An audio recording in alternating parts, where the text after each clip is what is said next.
Support can come in all kinds of forms. It's like knowing your mates better than they know themselves. Looking for this? Oh, thanks. Lifesaver.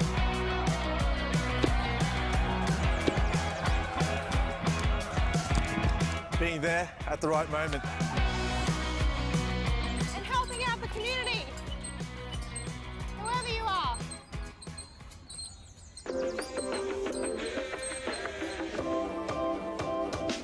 It's all good, it's all good. Even through the highs and the lows, yeah, you know it's all good, it's all good. Or just going above and beyond.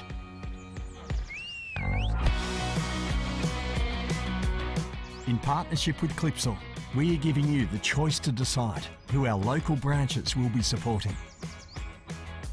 Start earning nominations today and join us to make a difference.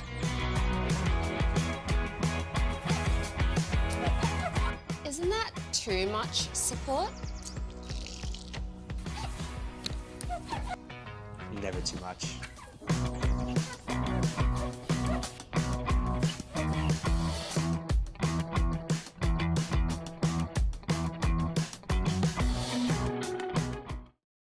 Keep communities safe.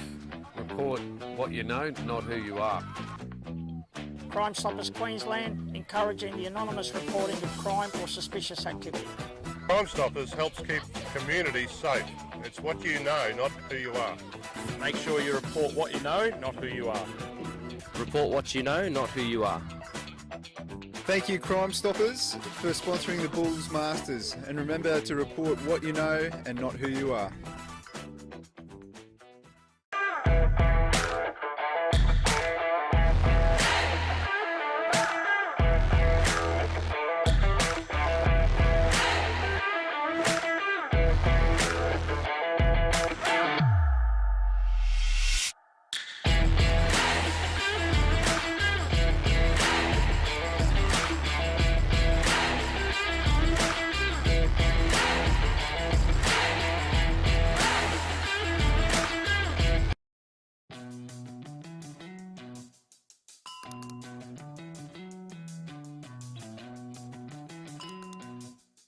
Chemist Warehouse is making shopping more convenient with its new Click and Collect service. Just tap to order items online. And it's ready for pickup within just 4 hours. Click and Collect. Try it today.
Support can come in all kinds of forms. It's like knowing your mates better than they know themselves. Looking for this?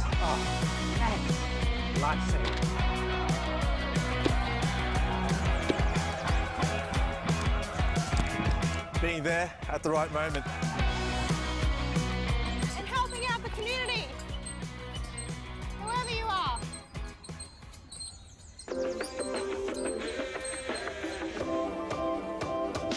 It's all good, it's all good.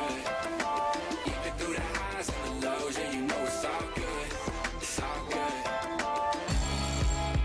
Or just going above and beyond.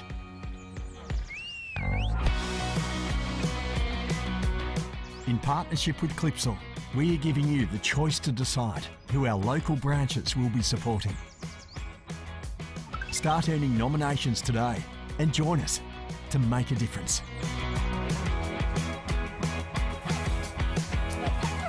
Isn't that too much support? Never too much.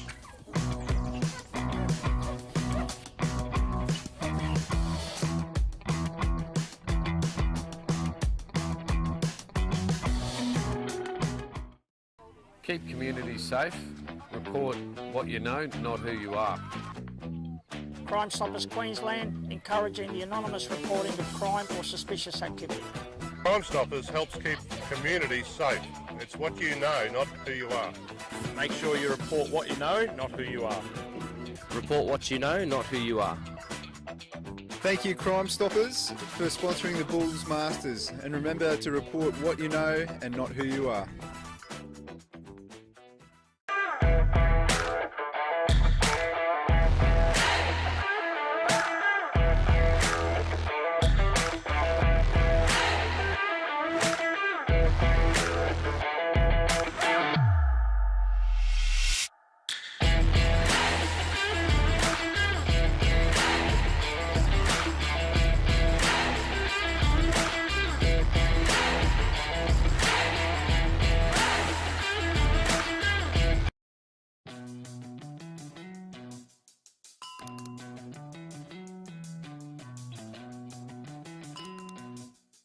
Chemist Warehouse is making shopping more convenient with its new click and collect service.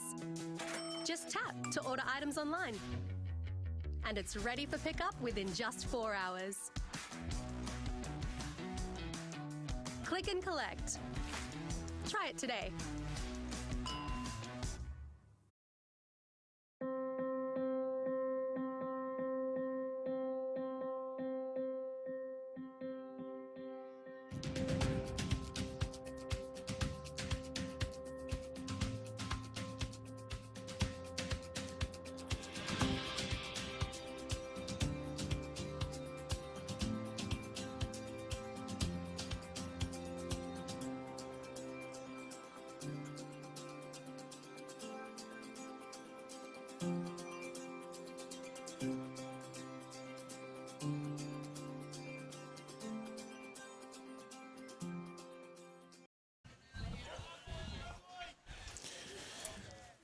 And good morning from Griffith Park, Cairns. We are witnessing the first ball of the CQ and NQ teams battling it out. Morning, Dickie. How are you, Alongside mate? me, Peter Drinnan. The great Peter Drinnan, former wicketkeeper, Queensland.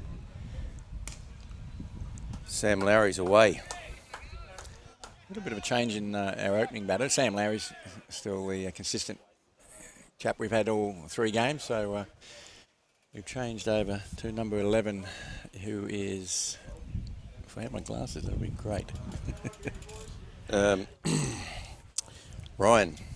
Oh, actually, no, you've Cooper Guest. Cooper Guest. Guest. Is at the other end. Yeah, Sam Lowry is very experienced, isn't he? He's played Queensland Country for many years, led this team. He actually played for Valleys a few years ago as well. Yeah, Valleys. He's come down and played for Sandgate this year too in the T20 comp. Okay, so very experienced cricket captain of the North Queensland side. Yep. He's made many Queensland Country teams. So. In the air, driven. So Sam Lowry and the little right-hander. Yeah, Cooper Guest. Cooper Guest. Yep. And from this end, we've got Jeff Case opening the bowling. Medium pace. For the Central Queensland Seamers. Off breaks. And tended to start there by Cooper. The state of play, Dickie, just for our listeners, the Seamers need to win, having had a tie in their second game yesterday against Southeast Queensland. So it's a really important fixture. I think, unfortunately, for the Monsoons, the North Queensland Monsoons, they've lost both. Is that correct? Correct. Yeah, we've lost both miserably, actually. Yeah. So they're out of play. So it's a big game for Southeast Queensland. It's swept beautifully for 4. Cooper Guest, really nice shot going with the spin. Yeah, so the Sunshine Coast side are through, two victories. Yes. And then yesterday, Southeast Queensland against the Seamers played out a tie, 17 needed off the last over. And then it was a 6 off the third last ball to get us tied, and then 2 wickets fell. So it was... what a game. It was no super over. No super over until the finals.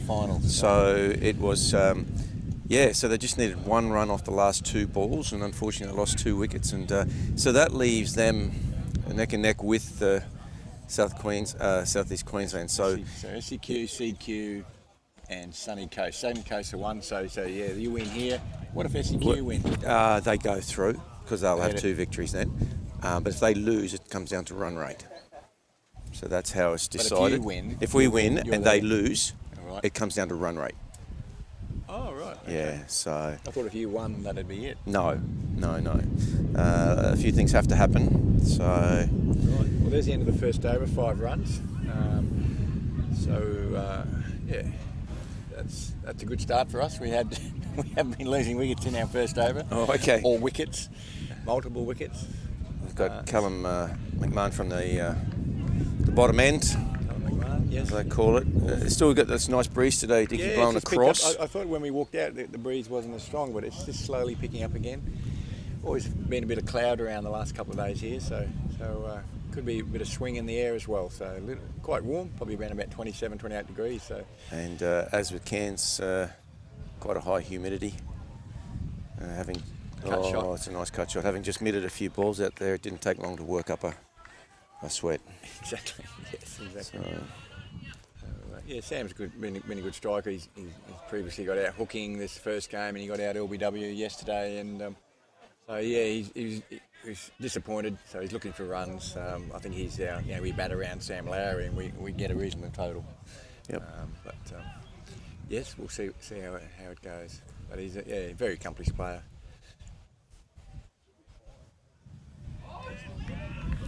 That's unusual in this form of the game, the leave. But he's obviously he's just going to buy himself a little time here to get in. He's had a bit of thought about it, and in this type of cricket, you can be out of form and in form within probably 10, 20 balls. I reckon. It's not like 2 weeks away, but no. That's the fortune of this game.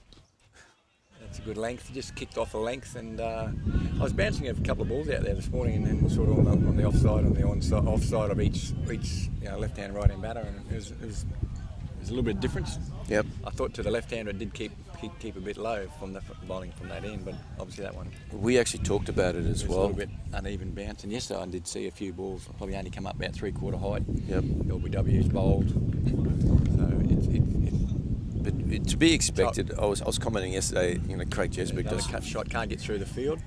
a fantastic job with his these wickets up here.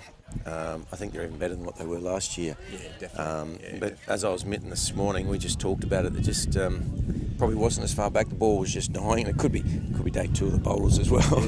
But that's expected. The wicket's getting a little drier as we get through the weekend. Quite good grass cover there, as you expected this time of year too. So it's holding up nicely. He's quite happy with it. I mean, he's only had 10 days prep on it, I think it was. He said so. This wicket. So there's another ball. Just good hands. Rises off the length.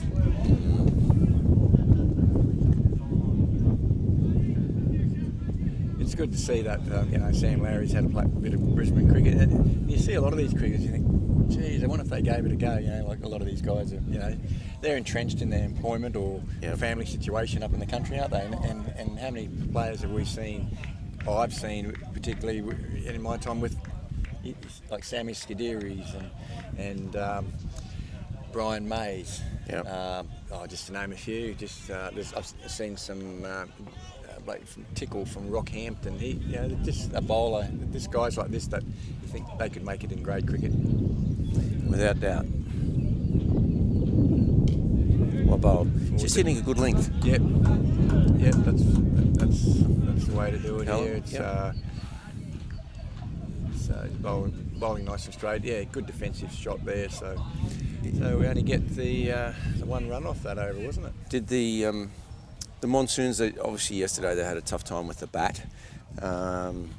It looks like they may be just approaching it like different sides attack these first 6 overs differently, I suppose, given different situations in the ground and the wickets and all sorts of stuff. But they look to be a little more circumspect with their approach this morning. Is that fair? Oh, most definitely. Yeah, we come out. Well, yesterday we were chasing 99, and they did come out hard in the first 5, and they thought they were going to get them in around about 12 overs. But yeah, it just unfolded for us, and then we consolidated a little bit in the middle, and then capitulated again at the end with wickets falling. Did the Cooper Guest, did he bat in the middle order yesterday? He was a middle order batter. Yeah, that's what I thought. He's been promoted. There's a little bit of a shuffle, just by a couple of players. So obviously there's a pretty strong batting lineup, I've been told here, and so they're all capable of batting up in the top 4 or 5. They're all top 4 or 5 players for their own respective clubs. Change from the top end here, our end. Joe McGahn comes on. He's the skipper of the Central Queensland Seamers. Very, very good cricketer. Yeah, very good cricketer. Well, it's back of the length, I think. He does. He hits the deck hard. Yeah. And a little bit of Luke Feldman sort of into the wicket sort of style. Yeah. But also hits the ball incredibly hard. He was the guy that got us to where we got to yesterday with that chasing 160. Yep. Joe found the boundary often and got a good 60-odd. It really was an excellent knock. That's what we found. I'll just goes to show we've had some low scores, but boundaries weren't coming our way. NQ haven't hit a lot of boundaries in their 2 games. Mm-hmm. I know the fields are big, but there's a breeze-assisted areas, and thank you. Yesterday they certainly maximised it. I think the breeze yesterday. Yeah. The groundsman's shed was in danger yesterday. Yes. And it was a strong breeze, but some clever cricket using it. I think that'll pick up later on this afternoon for you, Pete, when there's another wide, hopefully. But no, he's got away with it. He's got away with it. So he's a smart bowler, isn't he, Joe? He just gets that length, and he's very hard to get underneath. But that's the area, I guess, Sam's targeting on the offside with the breeze. Just got 4 in the circle on the offside. Do you know, it's interesting, Dickie, putting your bowling hat on with Joe. It looks like he's going to bowl that line. Is it running for 2? It's good running, excellent running. Is this a silly thing to say, but fine leg, bowling that line with a strong breeze across, pushing across. Could he drop the fine leg out to a deep extra? Could. I would think, and go a 7-2. Is that too much for this? No, I don't think. In the first 5, he's probably just a bit worried about the left hand, maybe getting inside and tickling him down to that in that corner there. But so he's just saving one, giving him just the 1 run down there. So but he's pretty consistent with running that ball across him. Definitely right. I mean, he's beat him 3 times. It would be a brave play to bring that man across from finally out to deep extra, but if he bowls that line, he's going to be hard to score off. Well, exactly. I mean, you could bring him right up into a catching position on that leg side if you like, and just just for 1 or 2 balls, and then just push him back. So you probably don't see enough of that, Pete. There, in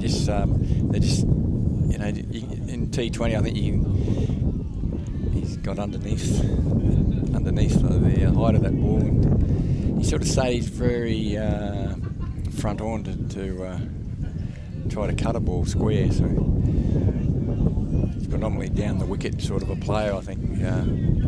Because Sam is. For Sammy to pull this against a strong breeze, and he bowls a heavy ball, Jay, from a foot outside off stump. Yeah, it's another reason to bring that. It's a big shot. Yeah. It's a big shot. He's got a little straighter on him there, and Sammy's worked him.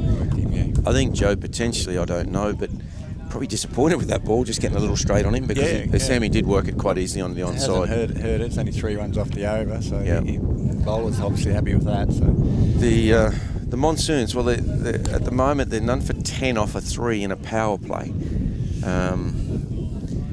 Again, it's a very conservative approach, but having said that, I can understand. A little bit shell-shocked, I think, from the disappointment of the last 2 innings they've played. So Sam was very focused this morning. I sort of approached it as if they could build around him, because he does, can bat deep into the innings. Yep. So I was just hoping, just put a few thoughts into his mind. It looks like that's what he's doing, but on the other hand, we still got to keep that board ticking over, because there comes a time later in the innings that we're going to have to play some unorthodox shots. McMahon's back on again. His strength is just hitting that back of a length, making it awkward, which he's doing extremely well. This is not a disrespectful comment. He's not that quick, but he's at a pace that's awkward to score. Well, there's a lot of country bowlers like that, aren't they? They're very smart in how they play. I mean, obviously a lot of the wickets around the region, the country regions, are a bit slower and lower. Yeah. And they sort of play accordingly. A bit like Indian wickets, I guess. And that's an edge.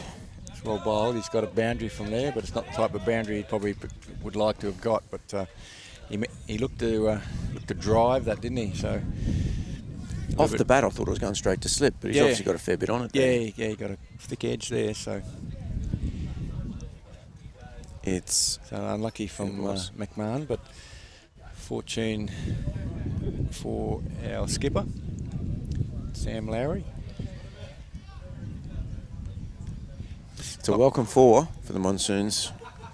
Definitely. He's just not quite middling the ball as yet. He's had a couple of good cut shots, so he's got to get a few balls into the field and hopefully get on his way. He steps inside it. He's got that just over point.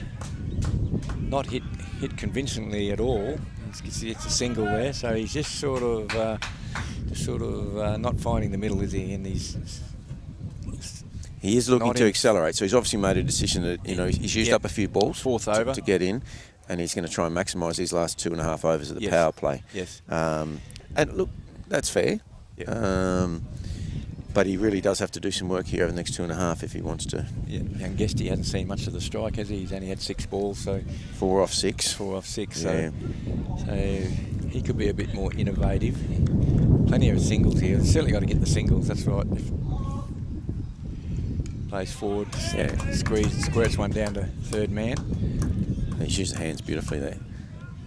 And look, if Sammy is going to go, he's playing a foil here, just getting Sammy back on strike, keeping him going. Yeah. I guess they're just batting. They're batting on the crease, so I'm not sure. Do they bat a little bit deeper there and just try to get inside the ball, or do they cut the ball rather than just sort of getting forward defensively?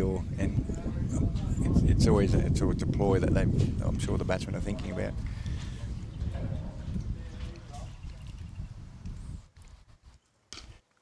It's better struck. That's an excellent shot.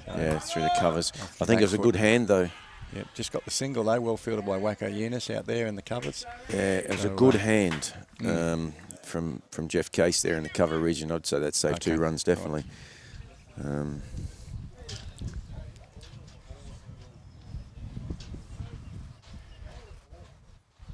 Sees the score go to 17 and the near completion of this one more ball for the 4th over. Definitely a strong off-field side. Deep third man, covers points, mid-offs. Hits it straight to mid-off, no run. That completes the 4th over. See Monsoons slowly ticking up the score to 17 off 4 overs. I'll just see if I can get the situations around the grounds. Larry's 11 off 16 and Guesty's 5 off 8.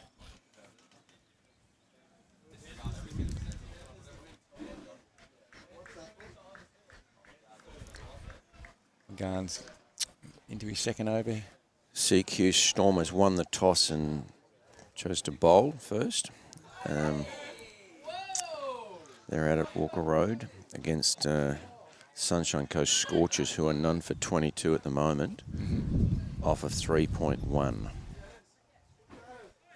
Who's that? And then that's Sunshine Coast Scorchers v the SEQ Stormers, which is the game that's quite important we were referring to before. Yep. And then you've got the Whitsunday Nitros won the toss, bowling first as well. Okay. They have Darling Downs, 1 for 25.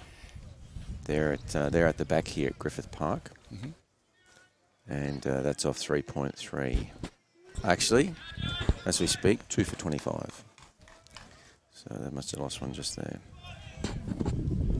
I'm not sure how that other group sits as far as. Yeah, Mackay have won 2 games, so they should be right. They'll be through then. Going in again, 2nd ball, same line, and he gets high on the bat cut shot. Just down to 3rd man for single. There's no doubt that's a preferred scoring area, isn't it, for Sammy out through there? Yes, definitely. Or he's generally straight down the, and I think straight down the wicket. I think Joe's knows him quite well, so it's only just giving him width to cut the ball. We've only seen 1 boundary in this being the 5th over. So 1 boundary in the power play.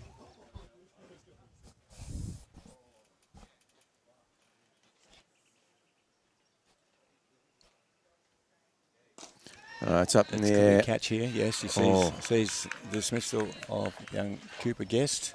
It's a good catch coming forward. Yeah, a little bit of work to be done. Down. Yeah, very low down. Just obviously trying to use the power play as well. Just no one was deep there on the mid-off area, so he's trying to go over the top there, but just sort of didn't get much power into the shot. And sees our first wicket fall, the Monsoons' first wicket, 1 for 18.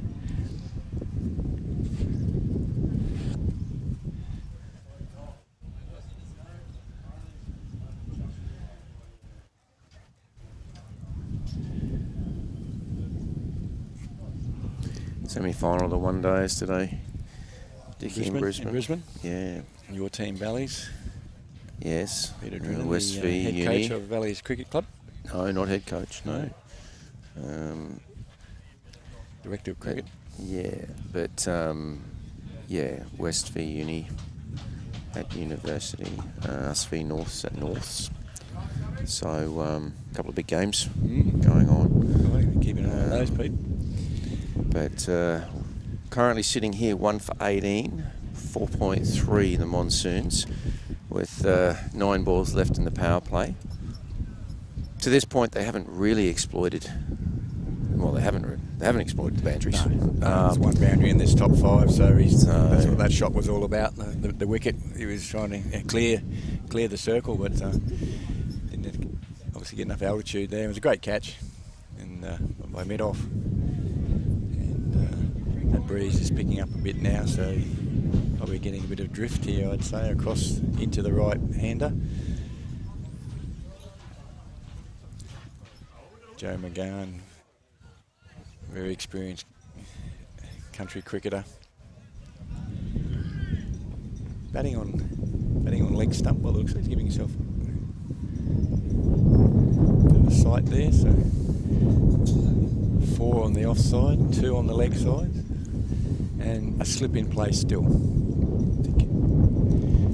Just gets that ball nicely through to the keeper, doesn't he? Just Ryan Eaton, you were right. He's batting on leg, but he's got a big pre-delivery movement or trigger movement or whatever the term they like to use these days. Yep.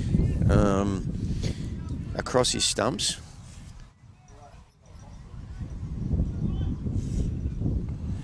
I guess there's no right or wrong way, isn't it, when you're talking about pre-delivery movement? And look at Steve Smith and you know what the Aussie batters, Marnus as well. He moves quite a long way, doesn't he? He does.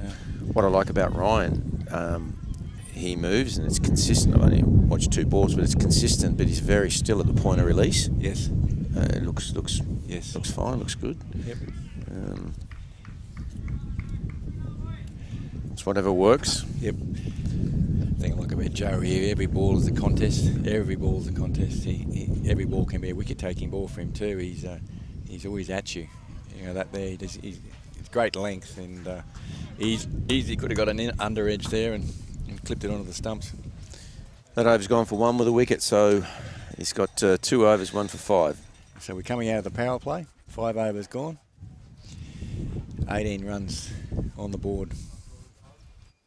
So this can play on our mind a little bit, the Monsoons, seeing that the run rate's only up around about the 3 mark, so they'll be a little bit concerned there. But I think you've probably got to look at the end total. If you can get roughly around about 150, it's a competitive score. So we're still 130 away from that yet, with 15 overs to go. So that's still, to get up to that, you're still looking at about 7, 8 and over. So look, semis. If semi goes on here, you could justify the absorption of a few balls early. Yep. But he needs to kick on and maybe be a 70 or 80 at the back end of this innings. Yeah, exactly. Which is good enough, so we know that. That's right. But he's giving himself a little bit of time today. Yep. Change your bowler. There's 80 odd balls left. We've got Josh Hamilton. Now, Josh is just a little bit of seam, but it's sort of again come back to that awkward pace. Yep. Keepers up, and he's hard to get away. Okay. Yep, there it is. Right at the base of right at his feet. He just sort of can't get any power there to get through to the covers. So I think hopefully this is a great bowling change. Yep. I think. Well, once you got a wicket, previous wicket, you want something similar, or just to keep smothering him at the other end, don't you? So, which can bring a wicket. There's 2 balls, and the field's supporting him really well. Well, the batter's got to make the pace here. They do. What do? Come down the wicket to him. Keepers up. You've got to get through the field, don't we? There's only a single there, so he'd be more than happy with that. So.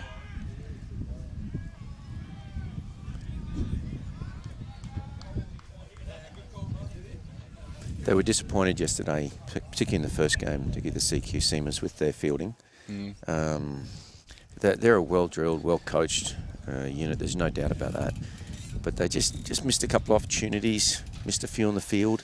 I don't think they were playing to the standard that they would expect and want to. So they're looking sharp today. Yep. Yeah, I know it's a big game for them. I mean, I'm not sure when the last time CQ were in a semi, but it's a big thing for them. So they're working hard. They're working hard. That's for sure. The bowling's been really good up to date, and our batting has just been very cautious.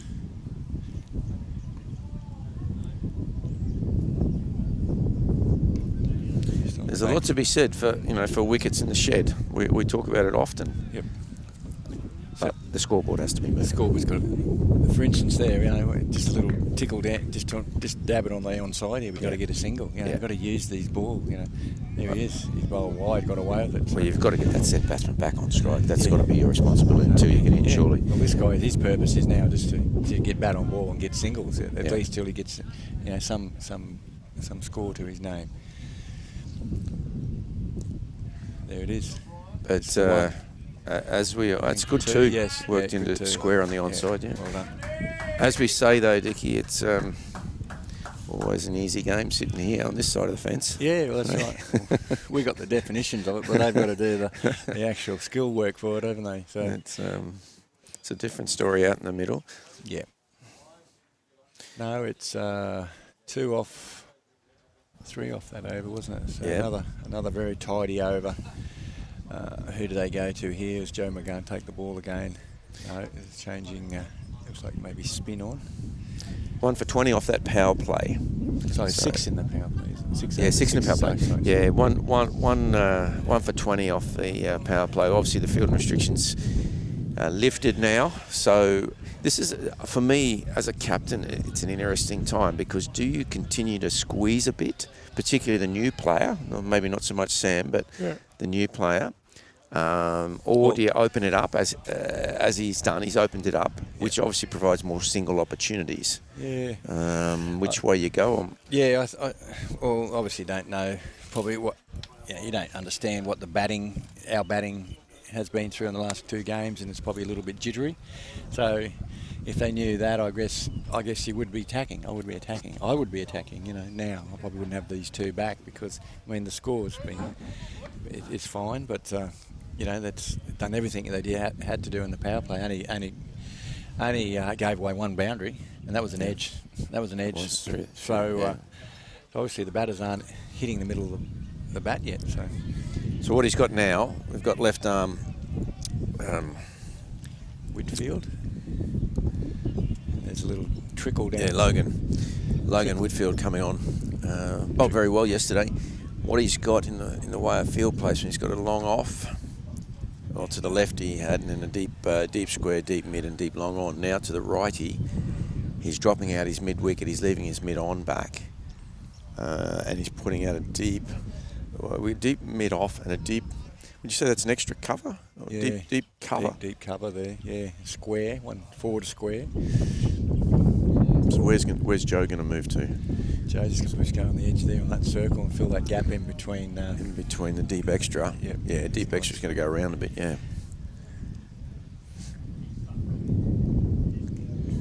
On the back foot cuts. It's a dangerous shot. It's a dangerous shot against Logan. Breeze here too. Well, the breeze and the angle, Dickie, coming back in. Drift and angle.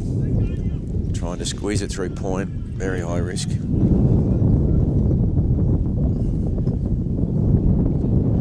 Driven. Joe McGann area gets a single there. So you can't fault him. The big man, he was a little steady getting down there, but he's can't do everything. he's just come off the back of a pretty good set, and he's got cover out there, so it only cost him 1. Field comes in on the offside for the left-hander. Where's he go with this ball? He comes down the wicket, tries to push it into the covers, but I think he'd be eyeing that the offside, deep off, and the goalposts are there. They're AFL goalposts. I think that's where the area he'll be looking to hit. I'm watching this offside field, and they are really hunting that ball. Yep, that's good. Really good. Yep. And then I think the strength of the bowling unit today has been their lengths. Well, with their deep long off, you can afford to have your mid off just lurking in around that circle shorter. Which he is. Oh, that has kept low. About halfway up the stump, if that. That's an excellent over. 2 off. Logan Whitfield, none for 2 off his first over. And look, as much as we're suggesting to the batters that they need to move this forward, credit to the seamers because they really are making it awkward. Yeah, exactly. Just hitting that back of a length. The batters have to try something. They've got to increase risk soon, I think. It's opposed to a total that'll be competitive, I think. Well, last night I was watching the last game, Far North Queensland against Darling Downs, and they posted, I think, 130. So, they're the type of scores that I think that we should be looking for. I think anything over 140, 150 here is probably a pass mark here. Yeah. So we're well off that, aren't we? So we're certainly going to see some boundaries coming soon. He's got a lot of protection here on the offside again, so he's got a deep mid off. And then 2 in the covers, mid off cover, and backward square. So let's see where he tries to put the ball here. They just keep hitting that. Yeah, great length there. Yeah. He's going to have to come down the wicket too, isn't he? And push him maybe into that long onside. Certainly got to try to get some singles off these dots. You can't make them dots all the time. They've just got to get some singles here. Goes high, but he just does. Oh. So I thought he wasn't going to clear it then, but he just possibly got a hand to it there. Backward. It was point. Half, just a half chance. You know what I mean? I reckon he got a hand to it as well. Yeah. Let's have a look here. Oh, a finger, not a hand. Yeah. And didn't quite see it quick enough. I thought that was a chance actually. That would have seen it quicker. But yeah, we've tried to change of field now for the lefties. He's dropped out at a deep mid wicket there. It's 4 to square, and a deep long on. And a deep long off. He's playing 4 out in the deep cover, yeah. Slices it through backward square, but no run. And again, the hole he's looking for obviously is to the left of the umpire there. Yes. It's a big hole between. Yep, well, the single there. Quite deep there, hitting into the breeze. Thank you, Slot. Another dot.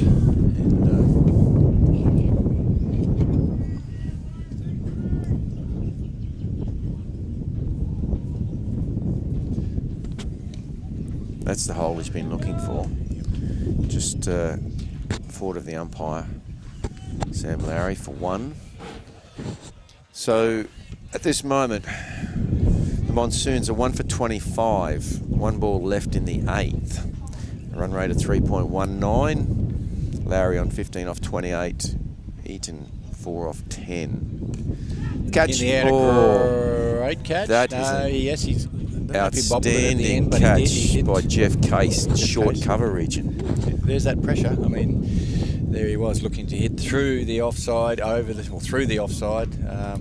Pretty hot, pretty well taken there. It was very stacked offside too, but just couldn't quite pierce it. And sees our the second wicket fall. 2 for 25 in the 8th over. It's an excellent catch. That was a great catch, yeah. away. Fielding's been quite good. I've seen a lot of cricket over these last 3 days here, and there's not too many spilt catches I've seen. And, well, that's where they were, disappointed with yesterday, and it was a shame because, as I said, they in the warm up they know what they're doing. The intensity and the purpose was there, and they're a good unit. The Central Queensland player, they're a good squad. Yep. So they would have been disappointed just against the Sunshine Coast, missing a couple of chances. But today, it looks like they're. They obviously got plenty to play for you today, Pete. So, that was a great wicket. Sees young Lockie Ford, a Queensland cricket employee. Yep, correct. In the Cairns region. I was just talking yesterday on air about. I did a camp with him, the Bulls Masters, myself, Gav Fitness, and Brendan Creevy last week in Townsville. Yes, yeah. Lockie was running it and did a tremendous job. Oh, good stuff. Heaps of kids there, and great to see. Oh, reverse sweep. Oh, that's close. No, just outside the line. Yeah, and he ran a really good show, and as I said, it was great to see so many kids there. Yeah, and some really good talent. Well, even today, mate, they got the under-15 Far North Queensland squad training in the nets beside us. Okay. So they got a little bit of a net session, and what a wonderful time to have a net session with cricket for the seniors around them. So absolutely, just something to strive for. And I wondered who that was. They're warming up. That's Far North. Yep. Queensland under 15s, I heard. So that's fantastic. So our future Queensland players in that area. He's got another nick there. Oh, great effort. Didn't spin away from him, but he's trying to. Still hasn't hit the middle yet, but so he's looking to get that big off drive out of the way, but just not hitting it off the wicket, seeing it off the wicket, or just doing that little bit. not getting to the pitch of the ball. So they've dropped back the mid wicket, mid on here for Logan. They've got a mid off and deep extra cover back again. Here we go. It's interesting that works the ball into the leg side. Yes, it's interesting. They're not waiting for the boundaries. They're obviously giving cover immediately, and then trying to squeeze a couple of dots in and around that inner ring. Yeah, which they're achieving at the moment. That's right. So no need for change.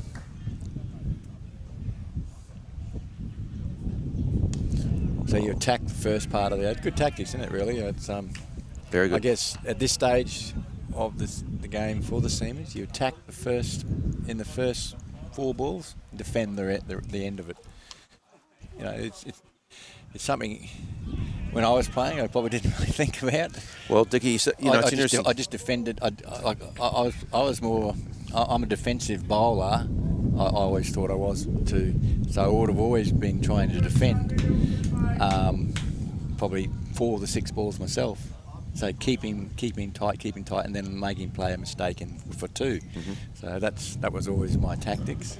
But this game tends to be like that too. I think, doesn't it? Sort of. I think you attack for 4. You attack for 4 balls, I guess. In this situation, and then defend it. You know, try to start the over well and finish the over well. That's what they talk about, isn't it? Getting in and out. Yeah. Now we've got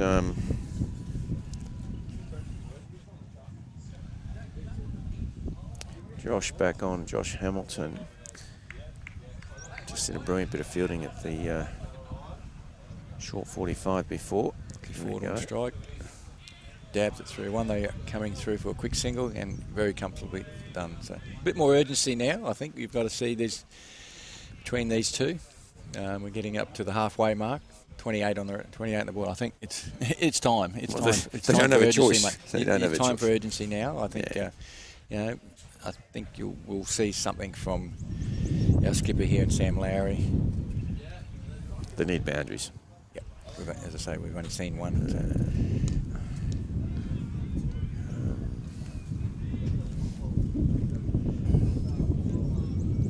They've got to try something. Yeah. They talk about, our boys were talking about the big brother, little brother here. CQ being the little brother, they reckon. Is that true? I don't know. That's what they were saying. There's always been a very highly spirited contest between these two regions. A 50 over carnival's coming up just prior to Christmas, so a lot of these boys will see each other again in a different format. Yeah, for me, I desperately try not to be critical, but they're not doing enough, in my opinion, at the moment. You've got a good, strong crosswind. You've got to try and open up this boundary out here with that wind behind. Well, it started. Do something, you know what I mean? 6 overs, generally you have someone who can strike the ball, and someone around him to be an anchor, but... Because the reality is, even if you're only 2 or 3 down at the end of the 20, it's irrelevant. Oh, it's irrelevant, yeah. The scores are main. It's the numbers that are on the board. Runs are the runs that... You mentioned 120, 130. I think that's probably minimum. Yeah. It is. Yeah, exactly. Yeah, but that's 100 runs off. That's 10 runs and over from here on in. That's 10 runs and over from here on in to get that total. So that's 3 off that over. Yeah. Well, that's probably maximum we've had runs. He's bowled 3 overs for 8. Yeah. 1 for. Excellent spell. Lowry's on 17 off 37. And forwards 3 off 3. Well, the only way to upset the bowler's line is to, obviously, you've got to come down the wicket to make it a different lengths, don't you? So they're bowling straight, so you just got to come down the wicket, wouldn't you? You've got to try something, yeah. You've got to try something.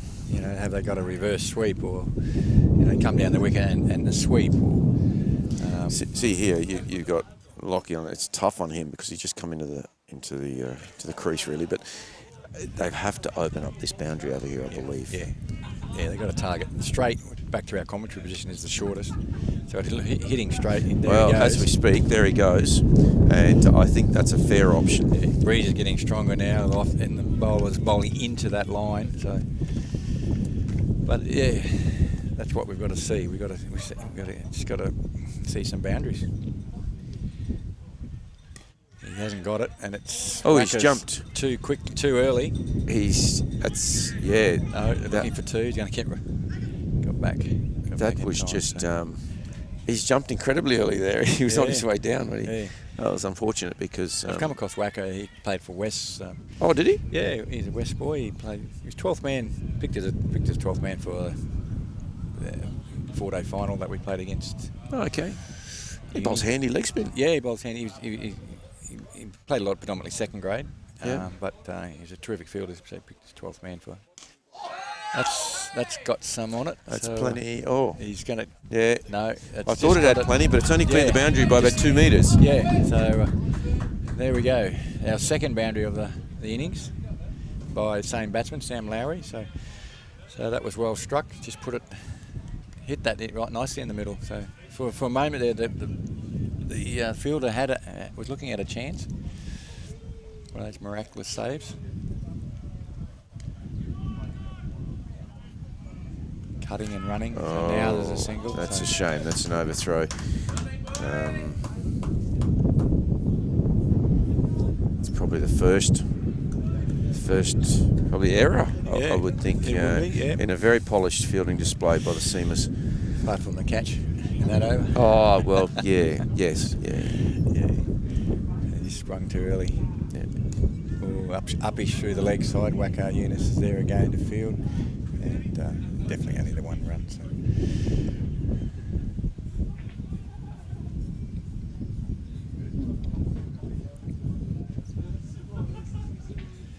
Okay, moves the score along to 39. Last ball in the 11th over, and he's missed it, and the keeper's missed it. Missed stumping chance. Just a bye there. Well, it's. I've spoken too soon. Unfortunately, it's that over. There's a few opportunities, and well, that just shows the desperation now that we've got a show. I mean, you're going to probably see this from here till the 20th if we can bat that long. So 9 off that over, which was exactly what the Monsoons need. You mentioned 10 and over. Well, they got 9 off that, did you? Yeah. Well, here we go. Here we go. Yeah. Well, I think they can. Done the maths themselves, and obviously you got to get around about that 130 mark. So it's 9 or 10 and over, and from here on end, and boundaries. Every over's got to see a boundary, at least. So, but he's gone from the right end there, which was. Yep. Okay, so left-hander here again. Bowler is Hamilton, 1 for 8 off history. So he's had a great start to his bowling. So there it is again, just nice and tidy bowling, just nothing, no width, and not short. So out the back here in a really important game, Stormers v Sunshine Coast.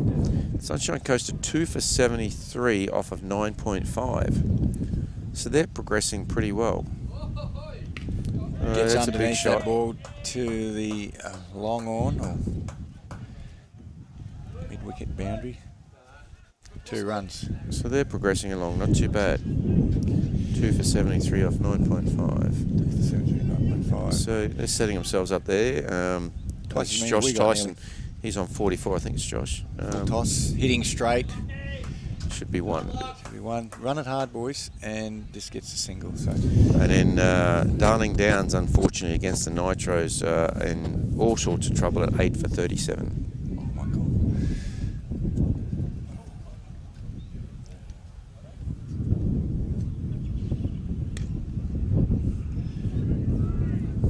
And the score currently here, 2 for 44 off 11.3. Lowry on 25 off 41. And Lucky Ford 8 off 8. Sammy's just got to be looking to score singles off, no dots off any ball from here on in. He's got to use his feet possibly a little bit more. He gets a little bit good sneaky single there just to the off of just dabbed down to the off, and the keeper's going to get the ball. But we would have been out of a direct strike.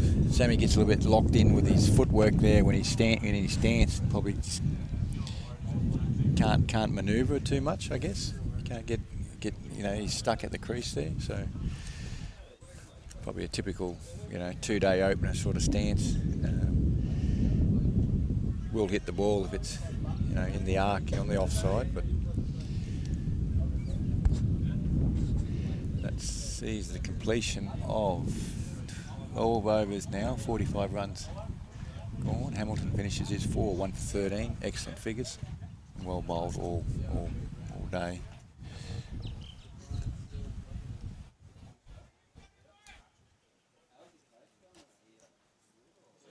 Seeing Logan Whitfield taking the ball from this commentary end. Will we see some more cavalier type batting from Lowry? Breeze has picked up again, so down the wicket. He's gone down the ground. He's got plenty on that as well. On that one as well. Lovely strike of the ball. So there's 6 runs deep mid-off, over deep mid-off. This is the over, I guess.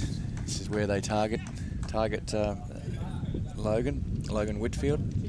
It's left arm orthodox.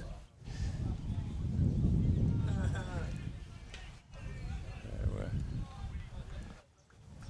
get to over the 50 mark now. So 50 mark. I'd do better with that. Got to be better with that.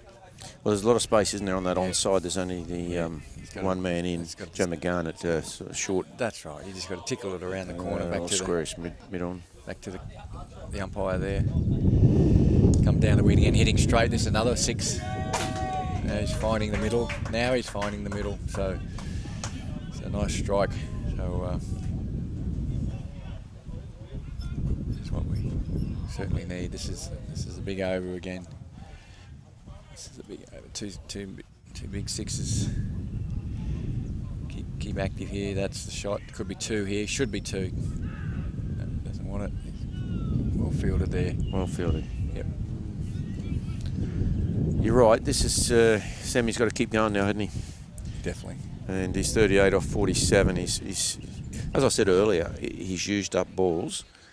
But at the end of the day, if he finishes on 70, 80 not out, yeah, and you guys get your 130, 140, look, you could argue it's a good knock, but I still think there's been too many dots, perhaps. Yeah.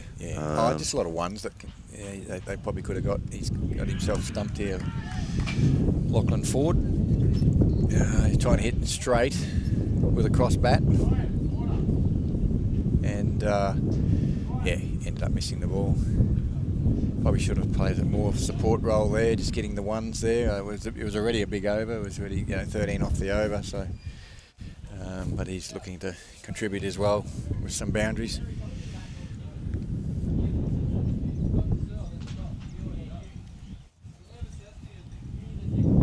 Jamie Hyde comes into the wicket. He does hit the ball. He's been elevated for this match. To number 5, so he can hit the ball. He's certainly a strong striker. Just what side need? 8 overs to go. Or no, 7.1. As you said, if they can go at 10s, that'll get you 130. And from those early overs, you would take that. Oh, definitely, yeah. I didn't think that was possible, but now we're starting to see it. So, but it's down to Lachlan. It's down to Ford. Sam Lowry. Just lost Lachlan Ford. It's down to Sam Lowry now, just to see himself through, right through to the 20th over. And with good support, he needs good support still. I mean, all the batters coming in from here on in need to just keep turning it over. Don't chew up any dots.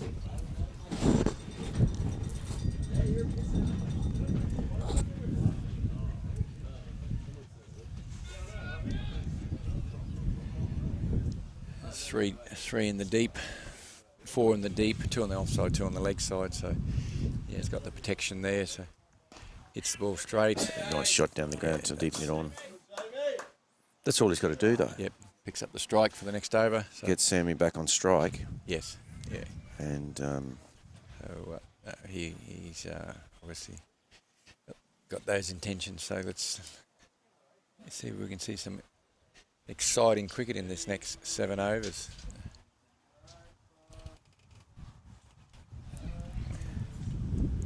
Seven overs, 42 balls. A run of ball will only get us just to have a tick over the 100. So it's not quite enough, is it really? So we got to run a ball. We've got to probably get that and more and double it. I think bare minimum, just looking at yesterday, generally 130 should get you in the game. 150, 160 is certainly very competitive. Outstanding, yeah, outstanding. But we're talking about your batting shortly, but I guess that's how you guys approach it then too, doesn't it? Well, you're only chasing 100. Well, it's an awkward score, 100. Yeah. It is an awkward score. How do you go about it? How do you go about it? Yeah, I think it's just normal cricket for your first six overs. Go hard, go normal. We've got a change from the top ends. Jeff Case coming on. Jeff's originally from New Zealand. Second over. He's a handy cricketer. I believe he possibly played a little bit of first class in New Zealand as well. So he's a good cricketer. Jamie Hyde just ticks the score over there again. Just gets a single, gets Larry on strike. So left-hander to left-hander here. So leg side's where the breeze is going. So see a slog sweep. They've got they've got it covered out there. Got it covered, but it's probably not. He's got to hit it well to get it over that boundary. Where's he go? He's going inside there and just cramps himself up a little bit actually. So he's probably looking to. Where he's looking to put that ball, he stepped across to the offside, and then got himself tied up.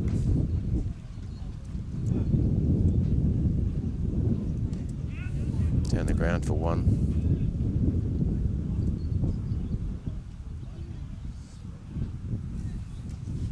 Probably, this format for Sammy, we know how good a player he is.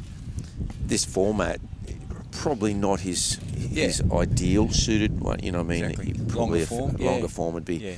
Well, bottom edge might have enough to carry it to the boundaries.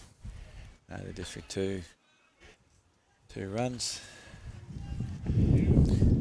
Because he obviously just needs that little extra time, but he has the potential to go big. Yeah. He's got the patience, hasn't he? So. Yeah. That's a good shot. That's definite too. Mid-on. Deep mid-on has got it. Oh no, they've only taken one on. Taken one there. They're running between. It's not urgent enough.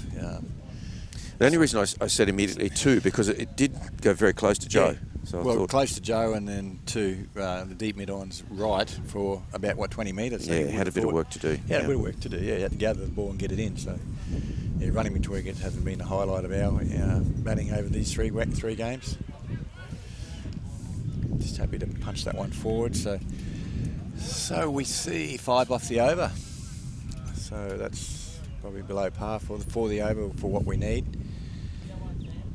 So I think. Yeah, with 6 overs to go. Still plenty of resources in the shed. Yeah. Only 3 wickets down.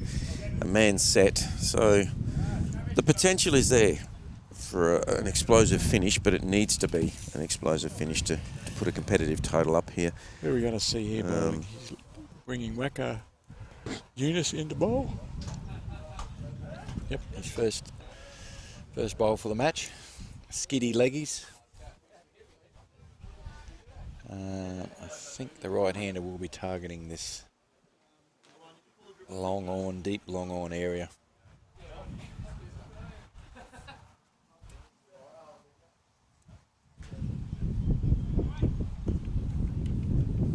Bowling with the sunglasses on. Power whacker.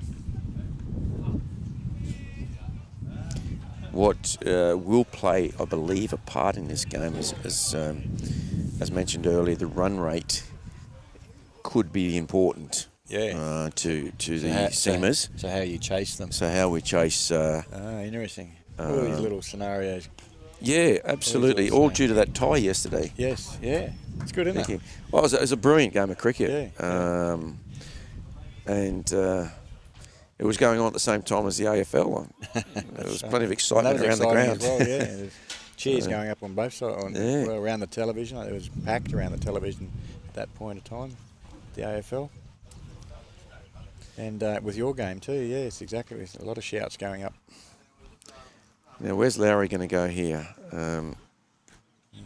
He's got the ball coming out nicely, Wacko. He's good control there. So, well, I think if he keeps it away from Sammy, as he's done there, Sammy loves to score through that region, but he's got it blocked up. So it's only going to cost him 1-2 at max. Yeah, perfect. And that is perfect at the moment. Yeah. I think he'll be targeting here. He's going to be targeting this long on area. Has to. Oh. He comes down the width, falls down to He hasn't hit it though. He hasn't hit it. But fielder underneath it, great catch, very comfortable. Fielder from long on had that enough time to come straight and take that catch about 3/4 of the way to the boundary. So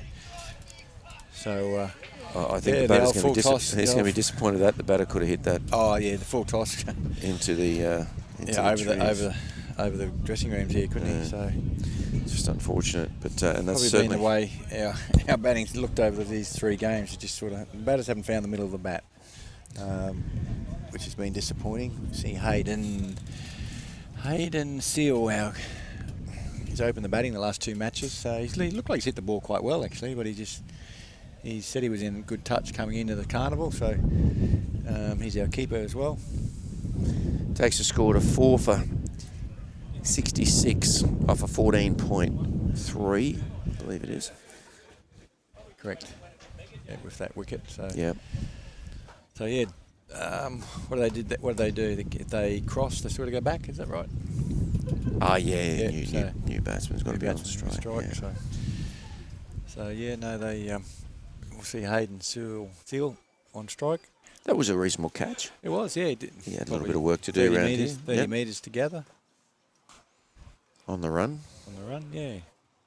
Probably mid-off was closer to it, but he come in quicker and got to the ball nicely. Took it comfortably.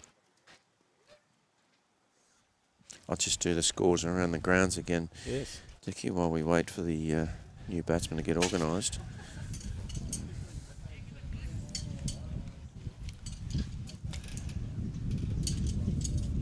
We obviously know the score here, 4 for 66. There's been a few wickets taken. Sunshine Coast Scorchers have lost a couple. They're 4 for 91 now. They've still got 6.3 overs left. Right. So hit straight. They would be hit straight, but straight into the middle stump on the set batsman's out over there. So they would be liking to get another 40, I would say, off that 6, which will take them to 130, 140. Whether that's enough over the game against the Stormers, I'm not sure, but currently sitting 4 for 91. And then the Nitros, the Nitros have taken another wicket. It's bowled him. He's looked at second ball in. He's looked to hit that through square on the leg side, and missed the ball.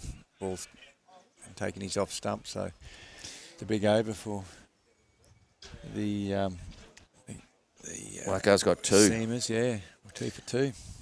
Darling Downs have gone from 8 for 38 to 9 for 51. So they're still in a little bother. Yep. Against the Nitros. So, okay, well, I think the new batsman, they're thinking probably I've got to get this run rate up, but I think that's down to Sam and the new batsman's just got to support. Obviously, got to get off strike, but we just need to, every ball's got to be a dot minimum, got to be a single minimum. So every ball's got to be a single minimum, and go from there. So just not doing that at this point in time. So they've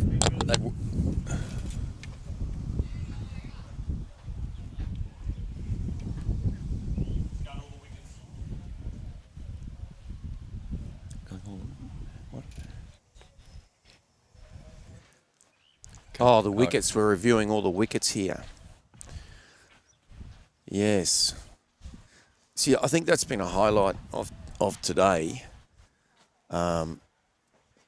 Their fielding, the fielding. You know, I mean, although we've talked a lot about the batting, this is the SEQ fielders have really applied pressure. Yeah, and it's been challenging.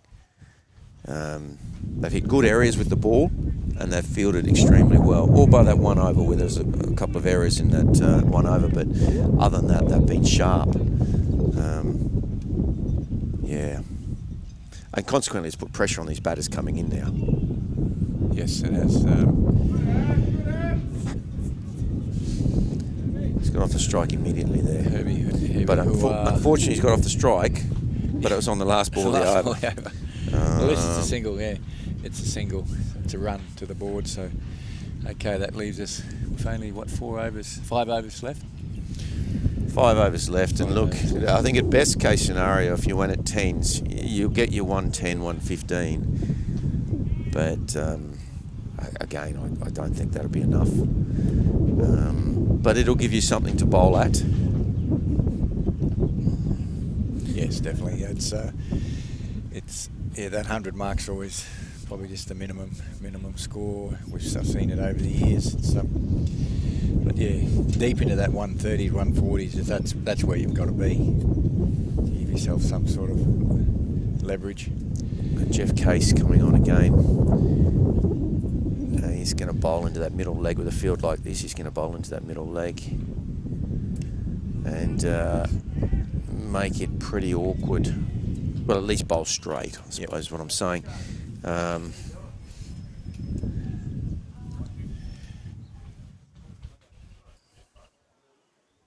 Down the wicket, hitting straight. Push it hard, I've got to run hard.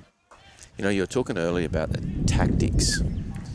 Tactically, again, although they've been on top for most of this innings, the Seamers, I think tactically they've been very good. Yeah. So they often will say it's easy to be tactically sound when there's not a lot of pressure on you, but still they've done a good job. Yesterday I saw some really good tactics from the Sunny Coast team when we were playing them. Good. Just how they went about their fields. The plans were really, it was quite obvious sitting here. You know, you could see the plans and what they were trying to do. Yep. And when I put my coach's hat on, that's always really pleasing to see. Yes.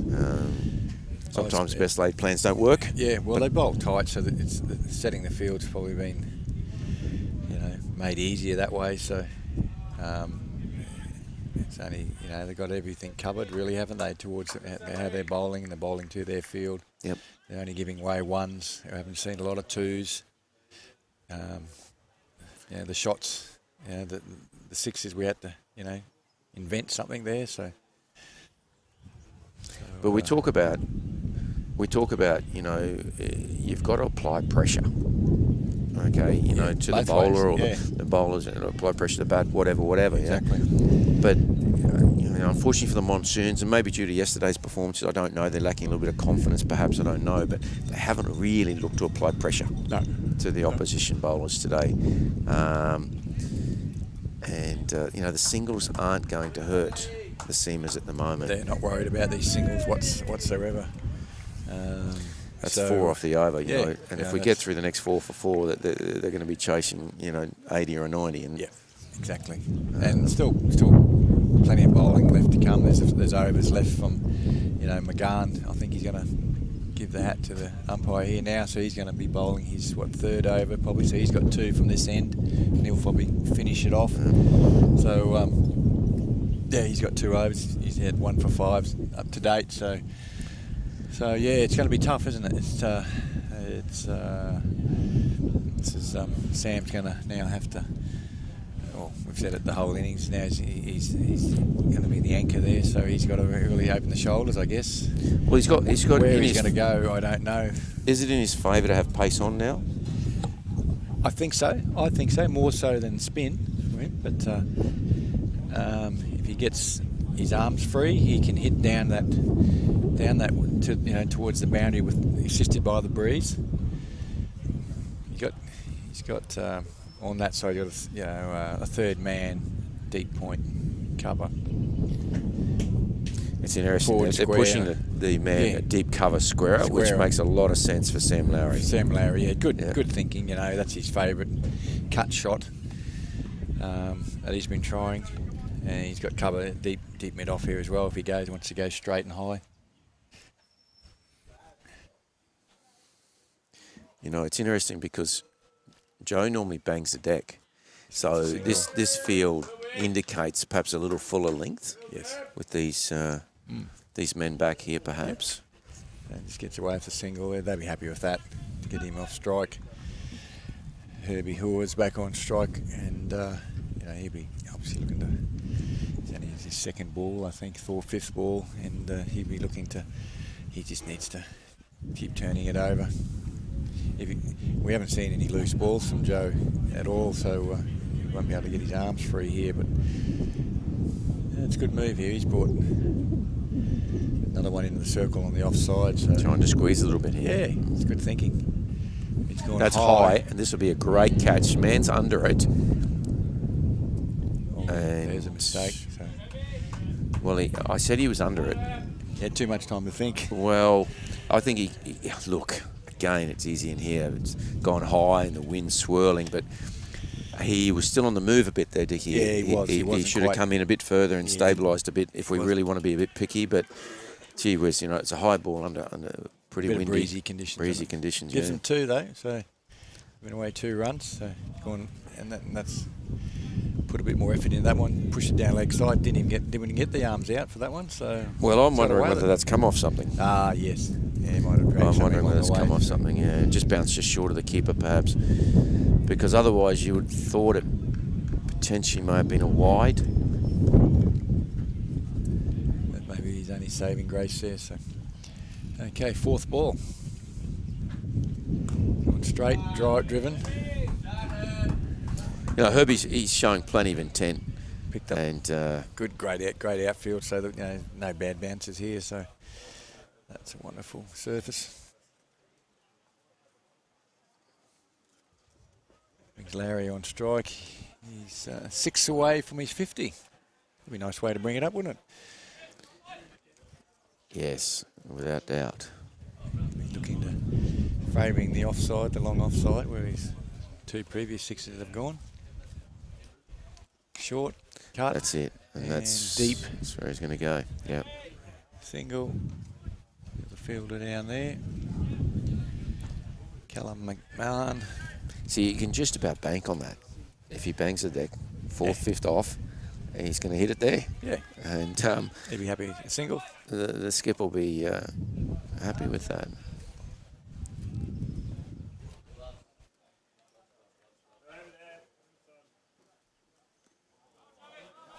Hit the deck, didn't quite get up yet. Top of stump height. Looked to pull Herbie Hua, but 4-5 off. Yep. Leaving Joe with 1 for 10 off his 3, 1 up his sleeve. 17 gone. I'd say he'll bowl 19.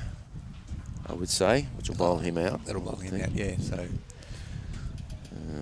so the 18th over sees possibly the spinner on again. No, change. McMahon, isn't it? Yeah, it's Callum McMahon coming on again. Yeah. He'll be looking to. He had fantastic links in his first spell. He did, yeah. Just made it awkward for the batters in that power play. So his figures, he's only got. Hang on, let's see how many he's got left. Just looking at the scorecard, he's got 2 left, so he potentially will bowl out here. He's got none for 8 off 2. So he'll be looking to redeem himself. He did drop that catch in the deep, but see if he can get the favour of his teammates with picking up a wicket in this over. Skipper Sam Lowry on strike from the Monsoons. That's hopefully he can bring up his 50 in this over. 5 needed. That's a good shot. Shot through. Very good shot. It off. Sound like it come well off the bat, but he's got a boundary there, so that's 40 and gets to 49. It was a beautiful shot, inside out, over cover. Yeah. Yeah, a quality cricket shot. I just, as I said, I certainly don't want to be too critical of Sammy, but you know, he could have been doing this a fraction earlier, perhaps. I don't know, but in the top 6, well, let's wait and see.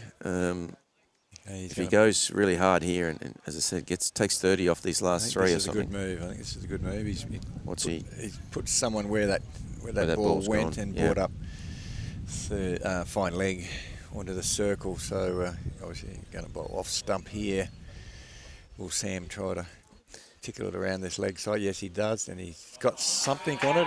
It's. I don't know if it was off. That's clever. If he's got that off the bat, he was going. He was going leg, and then he's gone off. Yeah, had to quickly adjust. Yep.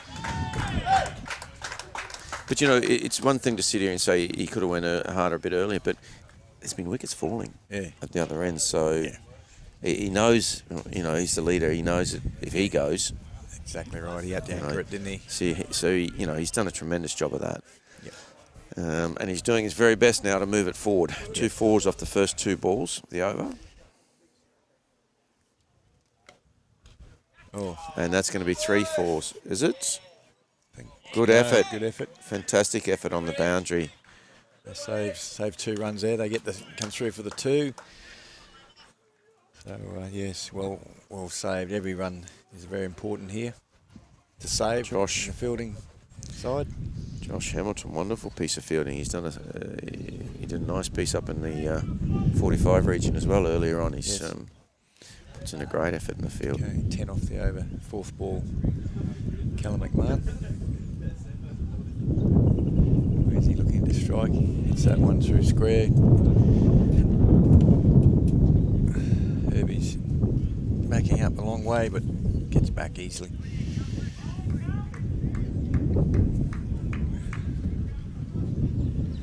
Breeze is picking up nicely. Good conditions out there for the boys, and not too humid at all. So coming in for his 5th ball.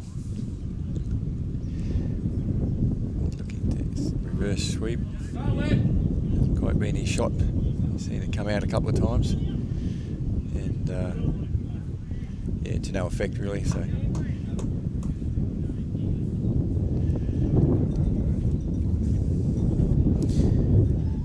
Last ball in the over. Will he try to get the strike? Well, I think he's got to get the strike. Yeah, definitely. Got to keep moving, getting those. Having said that, Herbie's been really positive at the other end. There's a single. Nullify, maybe an overthrow. No as well. So. Yeah, that was a little shame because he's taken 10 off the first 3 and then 3 dots followed it. So,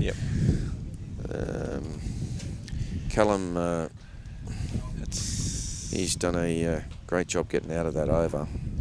Yeah, it's good figures. It's still, he's only going to run a ball there. So we see 18 overs completed, 86 on the board, 5 wickets in hand.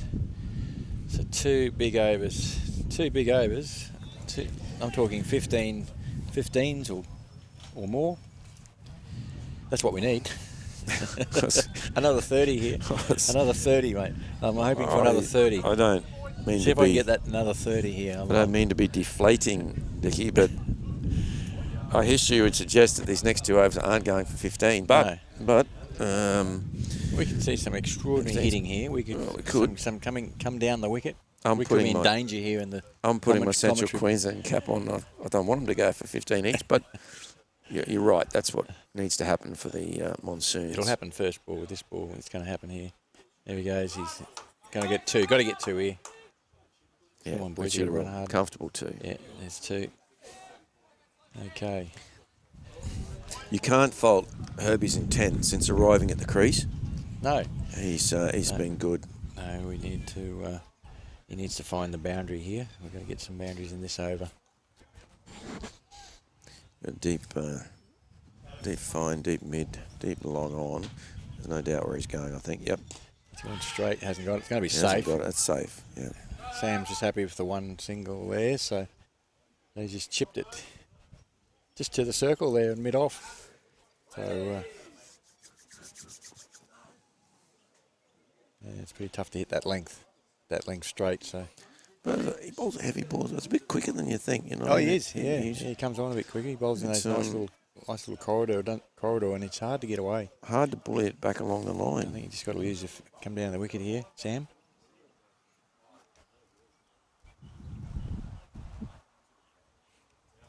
Yep. There's that sort of feet motion. He plants the feet and the hands follow the ball sort of thing. So it's obviously effective. It's been very effective for him over the years. And so this game, the T20 game, he's just probably got to adapt a little bit more, hitting and finding different areas to hit the ball.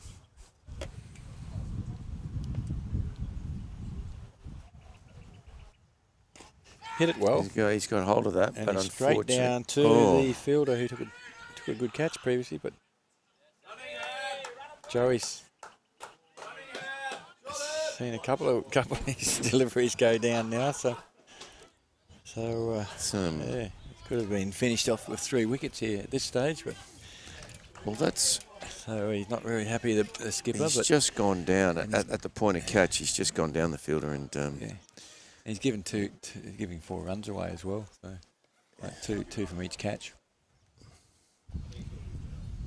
And that's a lovely shot. It's bowled a little bit shorter. Got inside it nice, Herbie, didn't he? And it just helped. It's on its way down a fine leg. The fielder down there is a little bit squarer than that, and away it went. It's playing a good knock here. So we're seeing 9 off the over. I need another 4 for my 4-6 off this over to get my 15 runs. And the CQ Seamers, I'd say they'd be a little disappointed with these late runs because, again, coming back to that run rate, they know that could be in play. Yes. Brings the score up to 95. Gets inside again. Hits it into his pad. 3, and he 4, 5. takes the strike as well, Herbie. 10 off the over. So 10 off. Mm-hmm. It's a good over. Brings us up to that 96 mark. And that's a swing of 5-6 runs because if that catch was taken. Oh, definitely. That would have been 2 catches. Yeah. 2 there in the 4 off next ball. Who knows what would happen? 4 runs off. Yeah. 2 more wickets to your crew. So. Yeah. Okay. So we got. Joe finishes 1 for 19 off 4. Yes. Again, still not a bad set. Not a bad set. Could have been 3. Last over. Who's 96. Callum bowling it. Back on.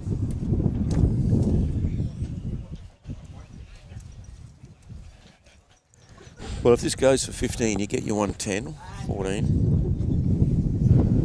In the game, but it shouldn't be enough. Shouldn't be enough, no. But funny things can happen in this format. You take 2 or 3 wickets up front. That 110 tends to turn into 120. Is that how you're approaching it? You guys have got to get this run rate up? I have little doubt that it will be a positive chase, Vicky. So we're looking at... So your power play is going to be... Circumstances demand that, I think. Power play is going to be played as a power play should be played. There's a great strike of the ball, and it's got... I tell you what, that's one of the best pieces of fielding you'll see during 3 this. Runs. That's a frightening bit of fielding. He saved 3 runs there. Great piece of fielding. Great to see. Skipper Joe McGann would be very happy with that. Well, that's arguably the best piece of fielding we've seen all weekend. That's gone at pace. At pace, yeah. Full stretch, arm's length out, and... Unfortunately, I don't think our viewers will see that, but wow. I'd love to see Herbie back on strike. Sam's going, followed him, so he's going to be pushing for 2, and they're going. There's trouble, and there's not out. Not out. Not out. So Sam gets 2 runs there. He's up to 55 off 64 balls. Direct hit would have been out. Direct hit, but too much to do. Yep, long way away. One more for the 100.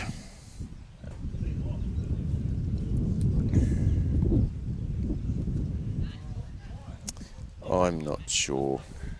about that, but maybe I'm too old, Diggy. But why not just pump that through the line or whatever? What's going on? Is he complaining about something here? What's he complaining about? Not sure. Is there an extra fielder out of the ring? Is that what he's saying? Yeah, maybe. He was 1, 2. Yeah, and it didn't have 4 in the ring, did he? Where was he? He was outside the ring, wasn't he?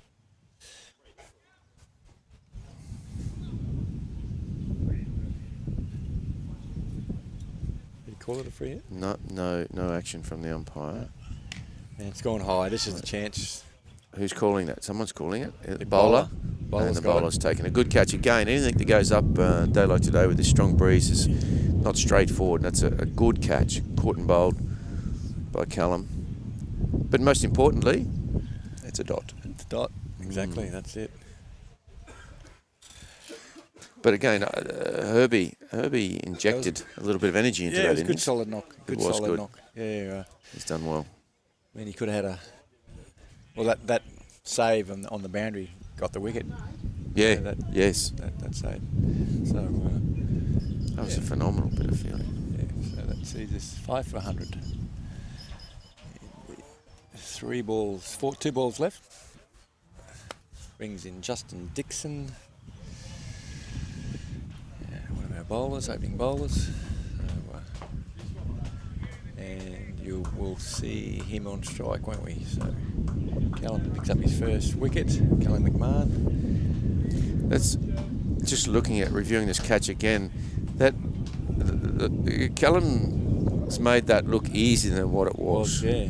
He's done a Over tremendous his job. shoulder. Yes. I was watching left mid-off and mid-on. They were both looking at each other and the bowler and saying, So who's going to catch you? Who's going to come across? And they just, obviously the bowlers call them out. So who we got on strike here? Justin Dixon. Yep. Got 2 balls. 2 balls, 8 runs. I'd like to see. Got to be both of them free hits. Yes, yeah, they're free hits, aren't they? Absolutely. The only thing I'd say is he needs to get something on it to get. Well, if it goes for 4, great. But he's got to get something on it. Well, that's right. To get Sammy down here at very. Or 3 runs would be nice. Yeah. 3 runs would be. 3, 4, or 6. Yep. What's it going to be? It's not going to be. You got to run it. Yeah, you got to run it. Yeah. Okay. Dab at it too. Okay. Fair enough. Alrighty, what are they going to do here? Called him down, Sam, said, I'm going to run for everything. I am going to absolutely run for everything. They swapped bats. Oh. So. Okay. So give me that bat. I think Sam Lowry's supplying a few bats, I've noticed, for his fellow teammates around. Okay. Martin Love used to do that quite nicely for me occasionally too. There it is. Oh, there he is. Little inside the line and get a boundary. When you can play shots like that. Where has that been? Oh, I didn't. Where has that been? Oh, well, that's a beautiful shot. Just used his crease laterally and picked it up, and he's exposed the field because they had a field a little squarer. He's moved across. Oh, it was just a fantastic cricket shot from Sammy. But 105. But those sort of shots a little earlier potentially could be now sitting on 130. All right, Pete. This is your team's moment.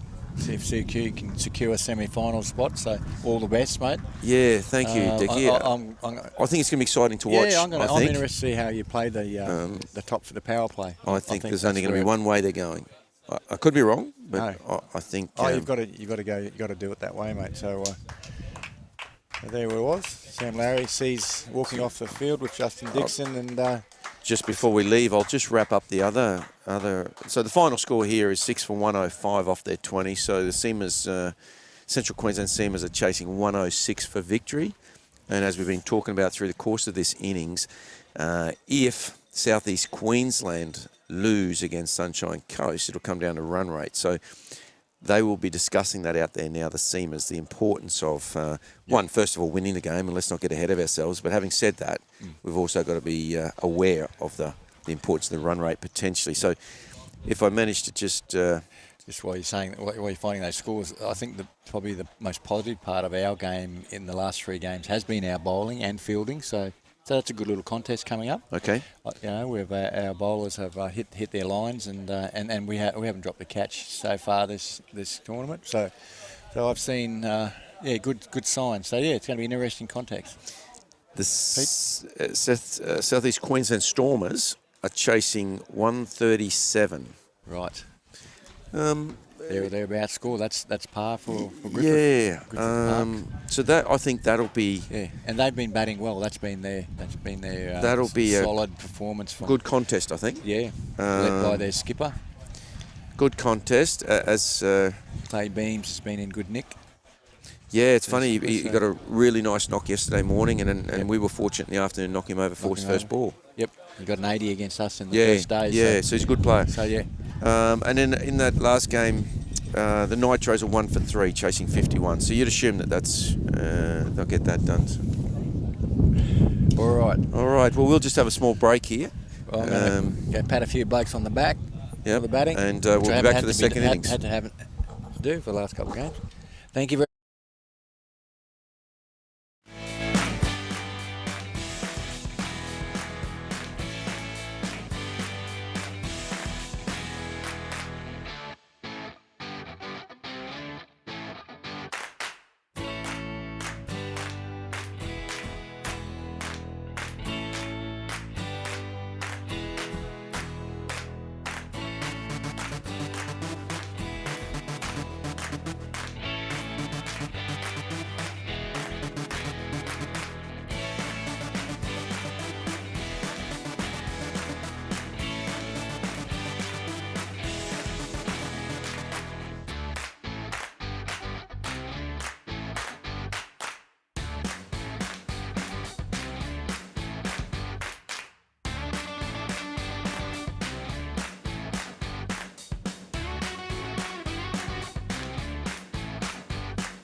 Support can come in all kinds of forms. It's like knowing your mates better than they know themselves. Looking for this?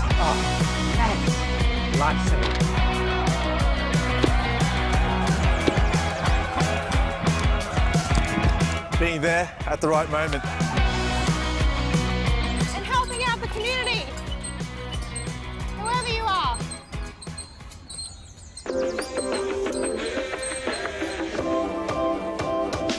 It's all good, it's all good.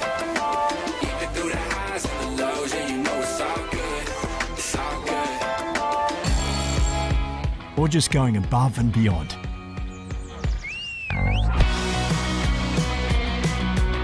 In partnership with Clipsal, we are giving you the choice to decide who our local branches will be supporting. Start earning nominations today and join us to make a difference.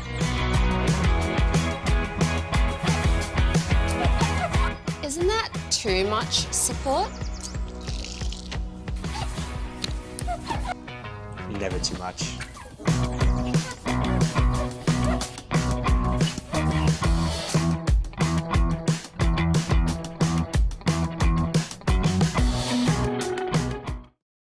Keep communities safe. Report what you know, not who you are. Crime Stoppers Queensland, encouraging the anonymous reporting of crime or suspicious activity. Crime Stoppers helps keep communities safe. It's what you know, not who you are. Make sure you report what you know, not who you are. Report what you know, not who you are.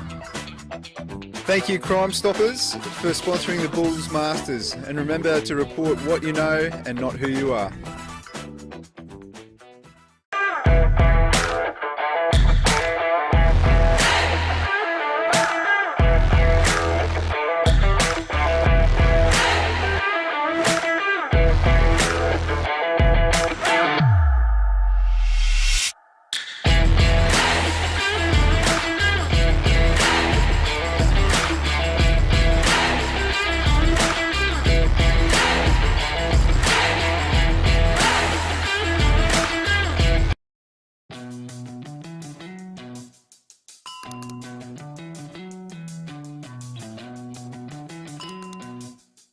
Chemist Warehouse is making shopping more convenient with its new click and collect service.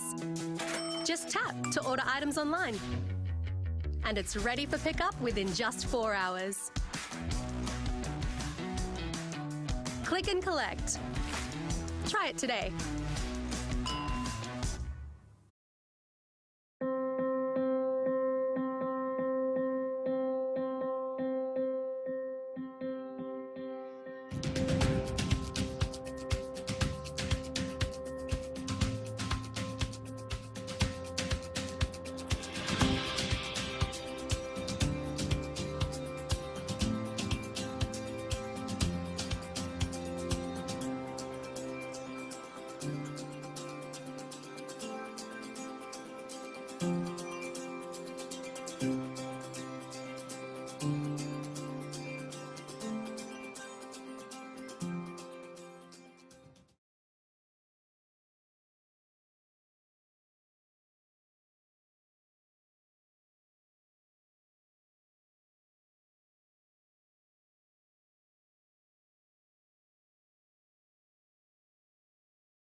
Support can come in all kinds of forms.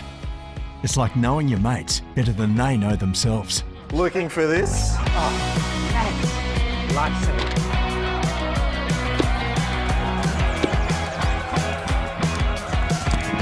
Being there at the right moment. And helping out the community.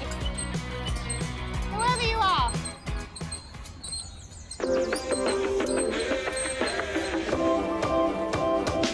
It's all good, it's all good. Even through the highs and the lows, yeah, you know it's all good, it's all good. Or just going above and beyond.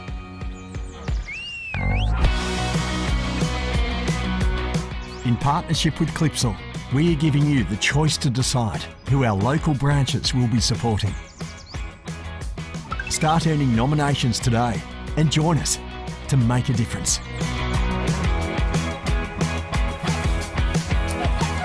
Isn't that too much support?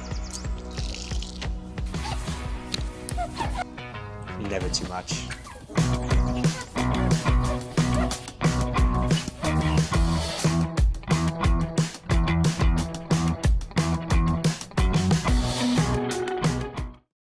Keep communities safe. Report what you know, not who you are. Crime Stoppers Queensland, encouraging the anonymous reporting of crime or suspicious activity. Crime Stoppers helps keep communities safe. It's what you know, not who you are. Make sure you report what you know, not who you are. Report what you know, not who you are. Thank you, Crime Stoppers, for sponsoring the Bulls Masters. And remember to report what you know and not who you are.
Well, here we are back again.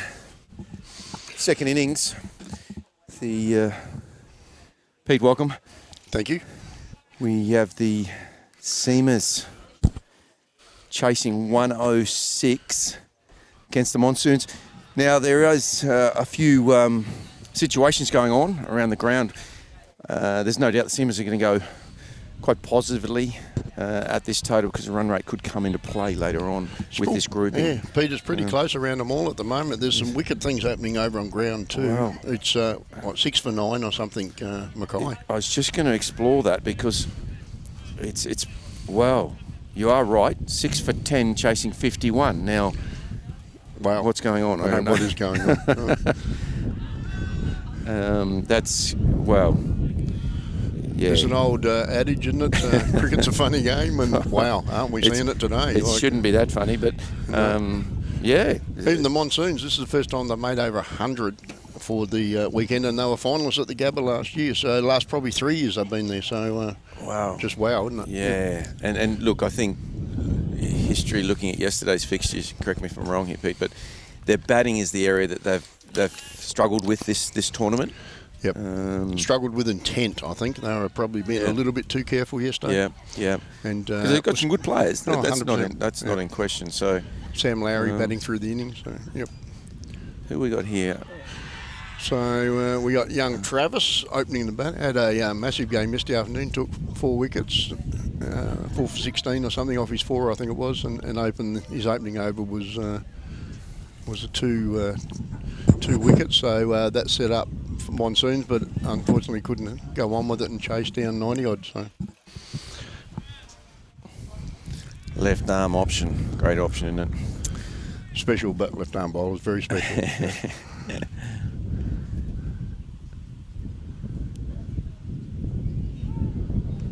Beats the outside edge and a no ball. That'll be a free hit. Yep. Who we got out there batting? Looks like we've got Joe McGahn, the captain. Yep. The other end, Joe. It's interesting for Joe yesterday in the first game. He I think probably on his own admission he struggled a little bit, and then in the second game, wow, he was the reason we nearly chased down 160 odd because there was a tie in the end, and he batted phenomenally well. You know, finding the boundary at ease. So big strong man. Big strong man. Very good cricketer. It's a dot ball for the free hit. So, and he's out there with David. Yep. Vice captain and vice captain out there to lead the way. And so you know, it's there's no doubt how they're going to play this, but it's going to be a very good contest because this young bowler looks quality. Yeah, it's good areas. Making it very hard for Joey to have a swing, and they will go with plenty of intent. I'm sure the CQ guys. Just net run rate's just going to be vital at the end of this this morning. It is. You know, we were talking that they fielded extremely well. I thought. I thought bowled good areas. Bowled very good areas. Yep. It's just a couple of errors that potentially cost them a few runs. A couple of drop catches too. So. But I know they pride themselves very much on their standards in the field. Big Joey, 1 run, single. Out to Gully, point. Great tournament though. Great tournament. It's fantastic. You know, we've talked about it all weekend about the quality of cricketers. It's on show. So good for country cricket. It's just sets up opportunity everywhere, doesn't it? So. It does. And I think maybe it was Luke I was on with yesterday that mentioned the possibility of something like this for the females, perhaps. Yeah. I know Jimmy's thrown it around a bit. And has he? Yeah, definitely. Yeah. Mentioned, so. I was very, very impressed last weekend. I was in Townsville last weekend. I've been in the north a lot lately. And good place, Townsville. You would have enjoyed that. Very much. I've got relatives there. Very much. I enjoy coming into the country. What about the locals that you caught up with? Like, it's not just about the rallies. Yes, mate. no. The locals were as good too. We had a beautiful meal, and It was good, and I enjoyed your company. So I don't get many pats. I've got to push it a bit. It's like having Peter Huey on the mic. You've got to push some things, you know. It's just great for us to come back into the country. I'm a country person, obviously originally from Bundaberg, so really enjoy getting back, and it's fortunate through the Bulls Masters. That's a great shot down the ground, and that's what Joe can do. He's a strong man, and we need half an hour of that, or not even that, 20 minutes of that, and the game will be taken away from the Monsoons, but we'll see how we go. Young Ryan McLaren opened this time as well, so Justin Dixon is normal go-to, so they're obviously giving the young fella a go. He's got a great action, comes in hard, hits the crease hard. So when you say young, Pete, how would you? You'd have to be 20, I reckon. Yeah, okay. That's young compared to me. Yep. Me too. Me too. But yeah, I was just saying it was a wonderful camp last week that Lockie Ford ran, and the quality of the kids at the camp, and in particular the young ladies. There's a couple there I remember. I'm trying to think. It's young Summer, the left armour. Yeah, yep. And the other girl who I spoke with, she looked a lot like Beth Mooney. Yes, and she had a beautiful action and bowled really well. And that's just natural. It's so hard to teach someone from scratch. It's a good shot over cover, inside out over cover. It's whether it's going to make the boundary, I'm not sure. It's plugged, but they're going to run 3. Big Sam Collingwood chasing it down. They're definitely showing what they're going to do and the way they're going to tackle this run chase. So Monsoon's going to be extremely tight. Yeah, that Summer impresses me. They just look like natural cricketers, and some of those girls. It's fantastic, and I think we had something like through the work of Lockie and the rest, Anthony Stewart and Hampo. I think we had about 120 here at that camp, so that's magnificent. That was big numbers, I know. Yeah, it's good stuff. Yeah, it's good numbers. I was in Cairns the week before. Again, that Marlins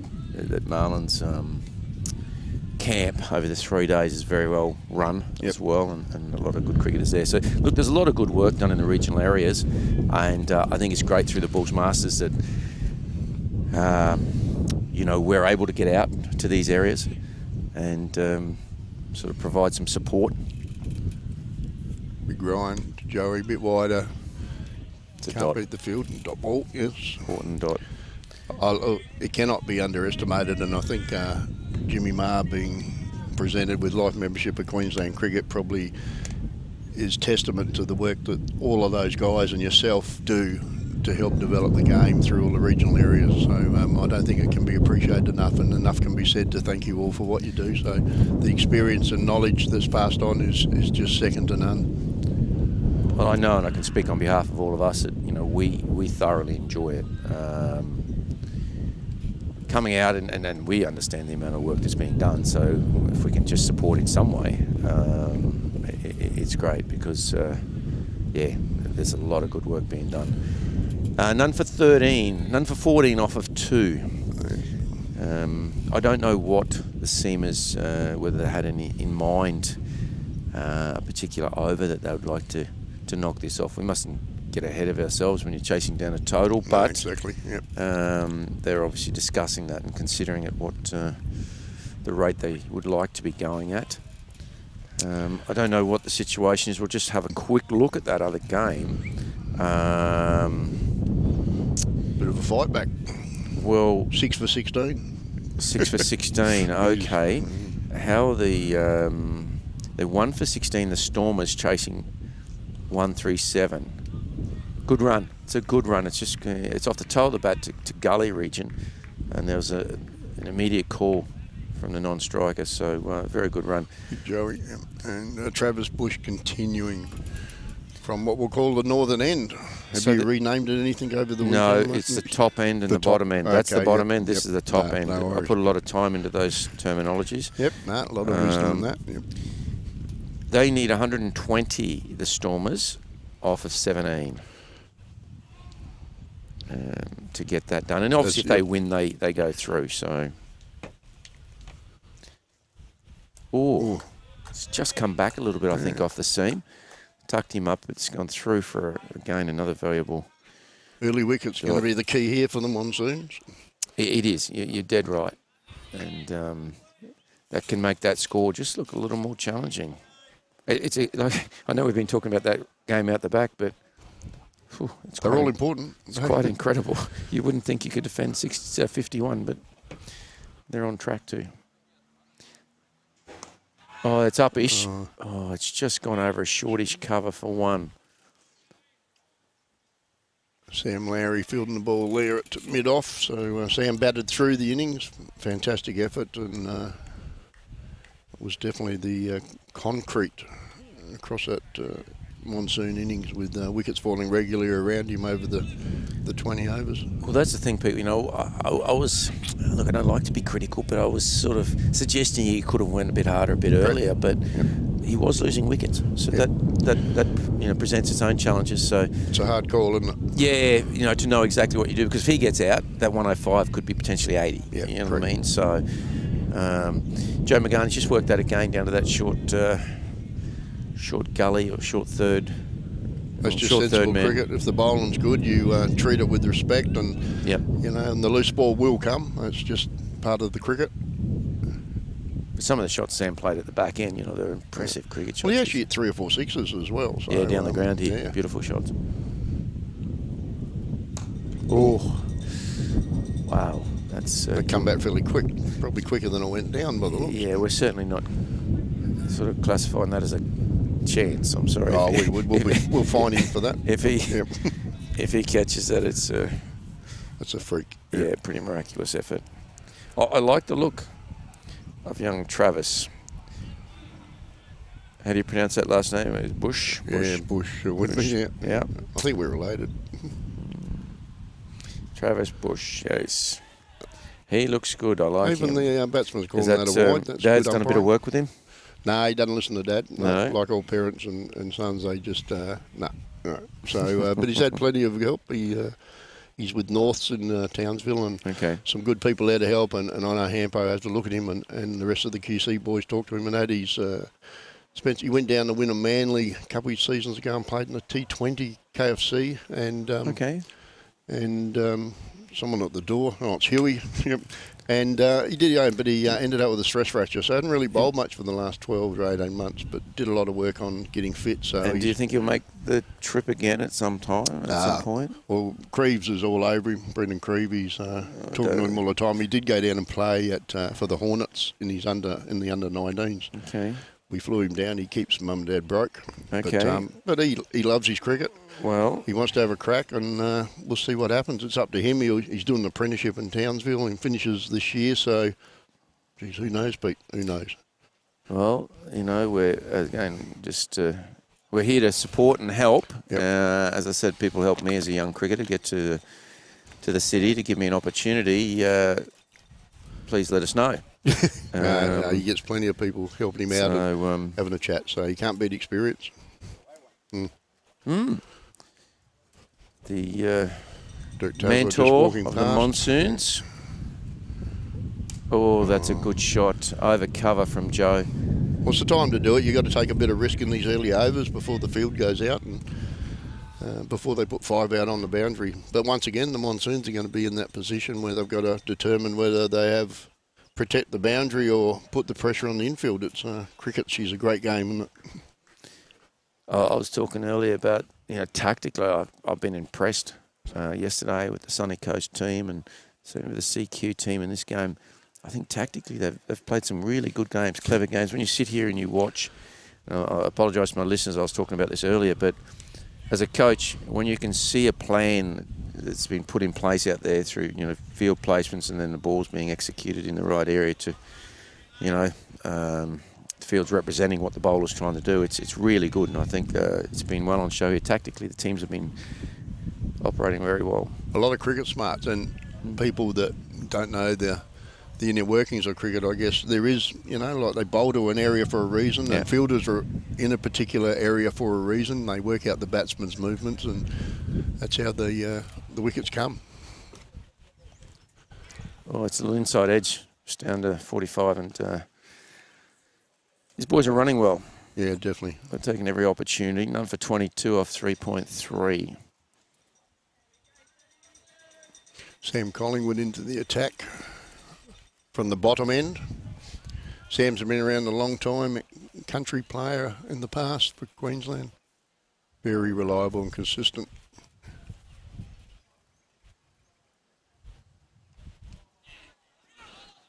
Put the lockers on him, here we go. So, wow. No one at the stumps at the bowler's end. If you went the keeper there, that was... yep, that was out. Yep. That was out. So a little bit of luck there. Bit of confusion and panic. But, yeah, a lot of pressure on these guys every ball. It's high-level cricket.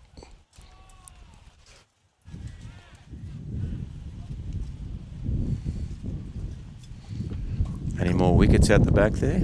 6 for 29, chasing 51. Oh, that's a top edge. He's gone hard. And it's a 1 bounce 4. Straight directly over the keeper. Yeah, wow. Can't do much about them. Very hard to set that field.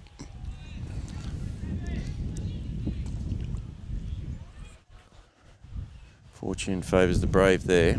Yep, 4 runs to Dave.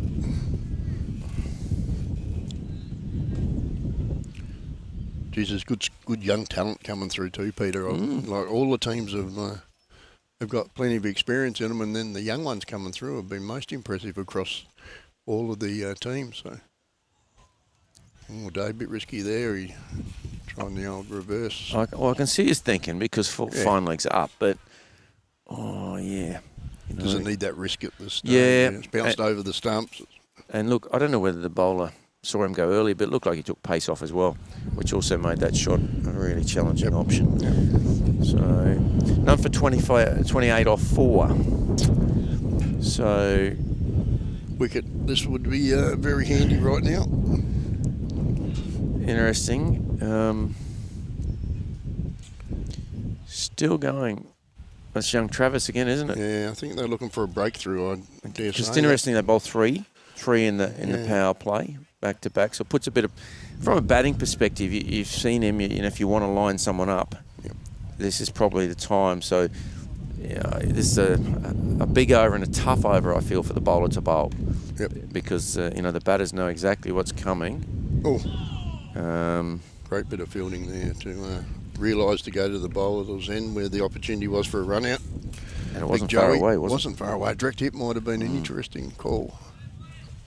Yeah, what do you do if a bowler's in a roll like and do you leave them on and bowl their 4? Do you? It's just tactics. Yeah, it's no wrong and right, and sorry to repeat as I did yesterday, but that's the game. It's just a case of basing a decision on experience and knowledge. Yep. Doesn't make it right. This situation, I said, Travis bowling really well, but that happens. 4 runs.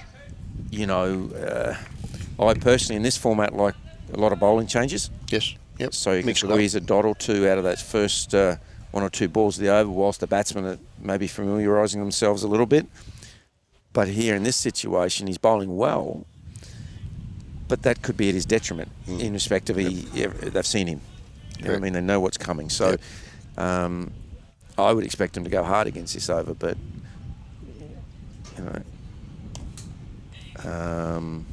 all the umpires down. Ball hit very straight. Was very straight. But it's a good contest for Travis. I think if Tess has his knowledge and thoughts. I think he needs to have a good change of pace here. Yep. I'm sounding like a bowler. I haven't bowled too many balls down the hill, but I think it's all about thinking. Let's see how he goes here. On the big Joey. He has his bowled a cutter there. He's rolled his fingers over it. So, that tells me he's thinking. Yep, correct. And I thought he's executed that beautifully. Just back of length into the wicket with his fingers over it, so taking the pace off it. And it's fantastic bowling. Bowlers, they will go for a boundary. A lot of people go, oh no, that's terrible. But that's just going to happen, and that's part of the experiment of bowling and getting a feel for where the batsman's strong. He's rolled his fingers over it again. Nice straight. Big Joey, 1 more to his total. If he can get out of this over now a dot or one off this ball. Yep. It's been a very, very good over. Although the second ball went for 4, it's still been a very good over. Bowling the 5th over the power play. 105's not an easy total to defend in T20. That's 6, I reckon. That just sat up beautifully. That wasn't the plan, I don't think, Pete. No, look, it's such a shame because he just had to get out with that ball. Yep. The only thing I would say, and it's easy from 50 metres, the predictability, that was the same as the previous 2 balls. Yep. Maybe, in hindsight, he'd just walk back and think, maybe I should have went pace on there. Yep. You know, pace on in the hole or something. I don't know. You know what I mean? The batsmen react so quickly these days. It's yeah. But I must ask, as an experienced cricketer yourself, the Yorker, I suppose they're hard to bowl every ball, but very hard to get under and launch. I don't know. Look, again, I'm not from you need to be sitting here with a Dirk Tasser or a Luke Feldman, but I'm from a keeping background, but I sit and observe, a lot of the shorter version games and think, well, people talk about the Yorker, the hardest ball to hit. It is. Yeah.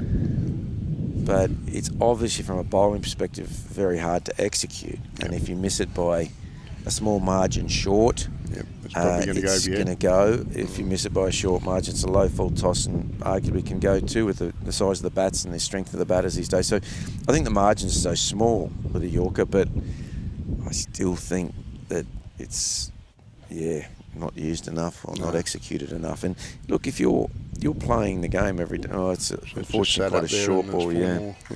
If you're playing the game for a living, I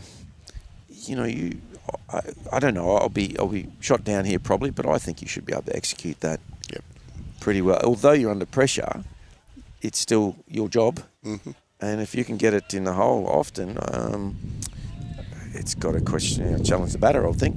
It's a hard ball to hit. We've just seen an Australian tour where, there was a lot of short stuff that got hammered, and they persisted with that. Now, I don't, as a viewer, I'm no expert on cricket, but... that's 2 times now it's gone over the keeper. They've gone hard, looking to hit the ball through mid-wicket, top edge, and for 4. So that's unlucky for the bowler. Yeah, 100%. That's an edge. Yep. It is. Yeah, look, those short plans were obviously plans, and I'm not going to judge them, but I think when you've got a lower order player in there, you certainly should be looking to bowl at the stumps, I would have thought. I would think so. But...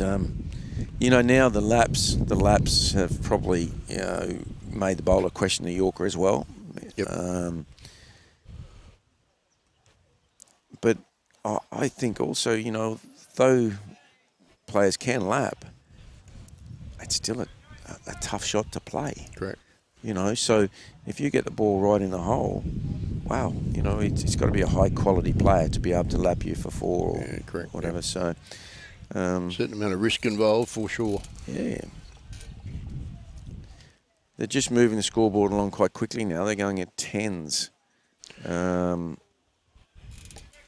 Mackay Sunday, the Nitros are 7 for 35, chasing 51. It's game on. It's game on. Holy moly. That's an amazing game over there. They've obviously just opened up another end because a minute ago you said that was 6 first. So there's obviously a new batsman out there. So that's still very much game on. Here we've got Joe McGann, 27 off 21, going well. Oops. And wide. Davey Heimer, 20 off 14. So none for 50 off 5.4. They're doing a good job here, the Seamers. Definitely. Wide delivery. I don't think the bowler was over-impressed, but I don't think the bowlers are impressed any time they... get something like that called against them, but I think the umpires have been very consistent with the wides. Anything down leg? It is T20.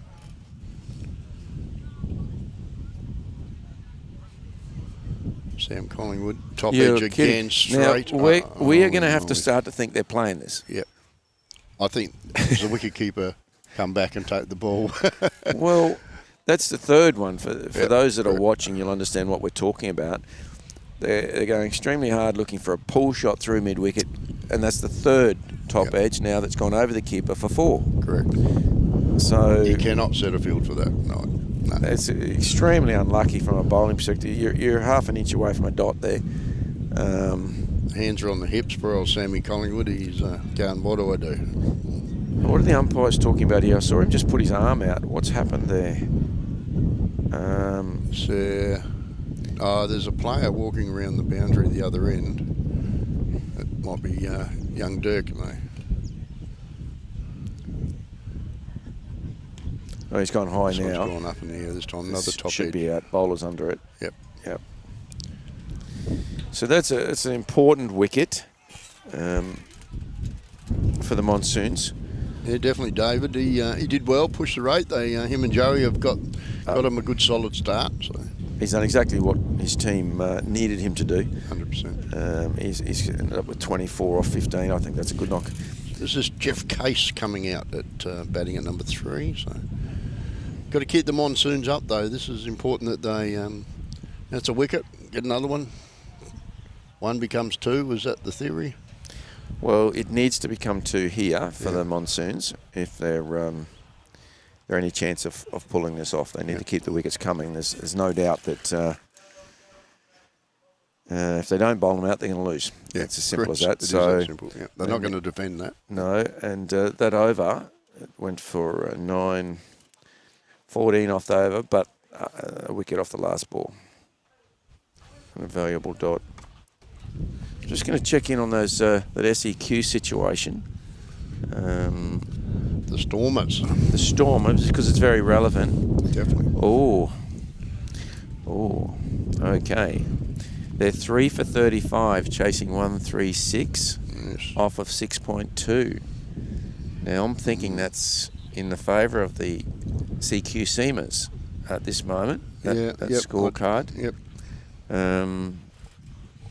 Having said that, there's still work to be done here on this ground.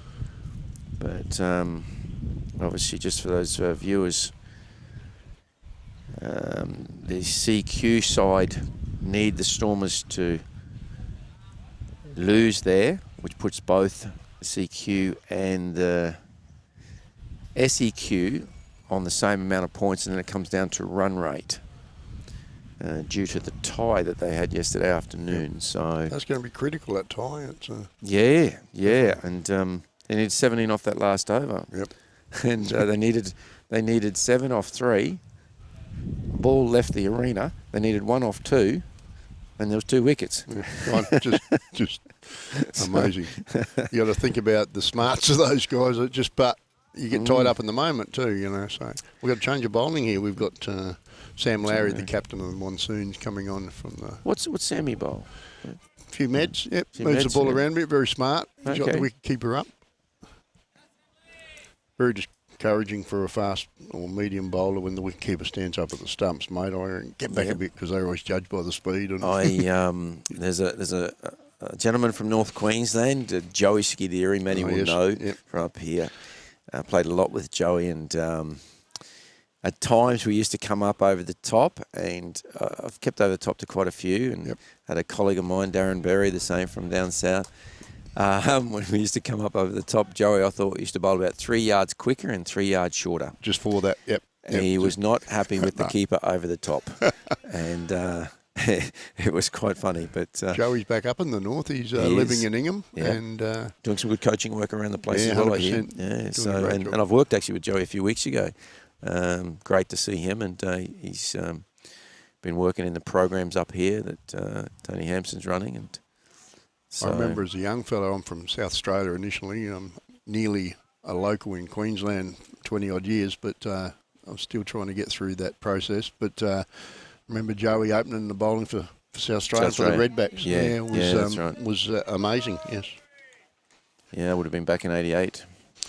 88, 89. Oh, was it that long? Yep. Struth. Mm-hmm. I must have been young. So,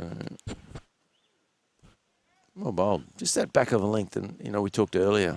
Great variations. I mean, he reads the situation. Yeah. That length, that's what the CQ boys did so well. Yep. Just that length kept it a bit shorter and awkward for the Monsoon batters. How good's this weather up here, eh? Yes, yeah. Bit cool at night, though. I thought Peter was a bit fresh last night. Yeah. I didn't bring a jumper or anything. Because I'm a bit special. I pack to where I am when I'm packing, not where I'm going. I don't know whether we bring too many jumpers to the north. No, we don't. But it was cool. I might be getting more sensitive, perhaps. No, the weather's always pretty good up here, but I was surprised a few weeks ago we had quite a bit of rain, actually.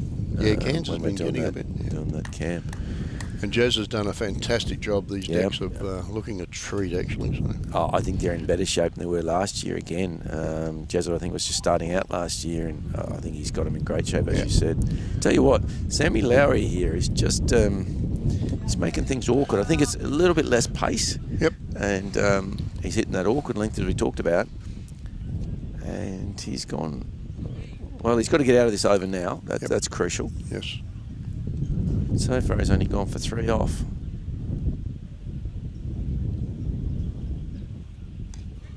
Yeah, that's a good over. Just put the handbrake on a little bit and get some thinking a little bit. Big Joey just forcing the ball around on the leg side for a single.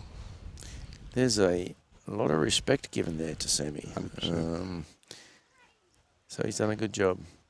1 for 59 off of 7. He was very well known to the CQ boys, Sammy. He originally Gladstone area, so Is he Gladstone boy? Yeah, and he moved up to Townsville. So yeah, I was saying earlier he spent time in Brisbane as well. Yep. So he played some first grade cricket. Did he play first grade, or he played? Look, I'll be honest with you, Peter. I can't remember. He was in and around first and second. Certainly one of his years at We'll Valleys. talk him up anyway. But he was. Dickie said he was at. Was it Sandgate? I'm not sure. Yeah, Sandgate. I think you're 100% Sandgate right. too? Yep. Yep. He was a youngster then, so we're going back quite a few years. Yeah. Okay. So we're going to have some more. Who have we got here? We got Herbie. Herbie's coming on. Yep. Herbie's a good experience. Been around the game a long time and had a great season last year. And we just had our Tropical Big Bash in Townsville finish up about a month or so ago, and Herbie was dominating with the bat and sneaking a few wickets in as well. So he was wearing the red cap on several occasions. So I was really impressed with how he batted here today. Yeah, he sort of energised that innings a bit. Definitely some intent. Yep. Yeah, some intent. I use that word a lot. Yeah, because it's the only big word I can spell. But no, it's exactly what he did, and I thought he was really good out there with Sammy. Joey a single down the ground and mid on.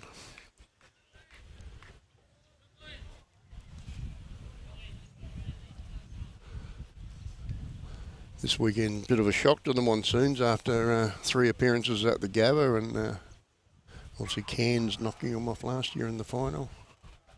I'm calling it controversial because we got a 5-run penalty for slow over 8 because Big Jake had put the ball up into the top stand at the Gabba and there was no crowd, so we had to wait to get it back. So. And that cost you? That's that's cruel. Jimmy mentoring CFN. Yeah. Oh, that's out. That's a wicket. Gone. That is the bales are glowing. That's what's happened there. I don't know. Hang on. No. What's happened is come off the keeper's pad. Yep. Because there was a big thud. Yeah. Okay. Joey's onto it. Got it. So I would have walked, Pete. Well, I thought he was. Yeah, I thought he was on his way too. I think he did initially too. And wow. That was a little moment there, bit of a scare for the Seamers because Joey's a guy that can really get this done quite quickly. Oh, very much. So I'm sure they want him out there for just a little bit longer. Okay, Herbie, have another crack here.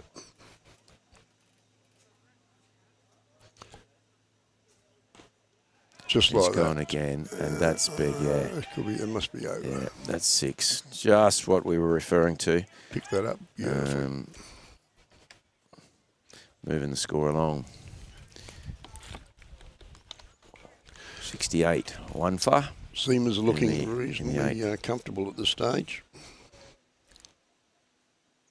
And over on the back blocks. Oh, he's gone straight up. He's gone straight up, but I think it's going to land safe. Get there. No. Wow. And back for a 2. Joey will be thinking there's a lot of energy put into that shot for 2. Because he swung pretty No, hard. yeah, only knows one way. But he's still there. He's still very He's smart. on 39 off 29, playing a captain's knock for his side.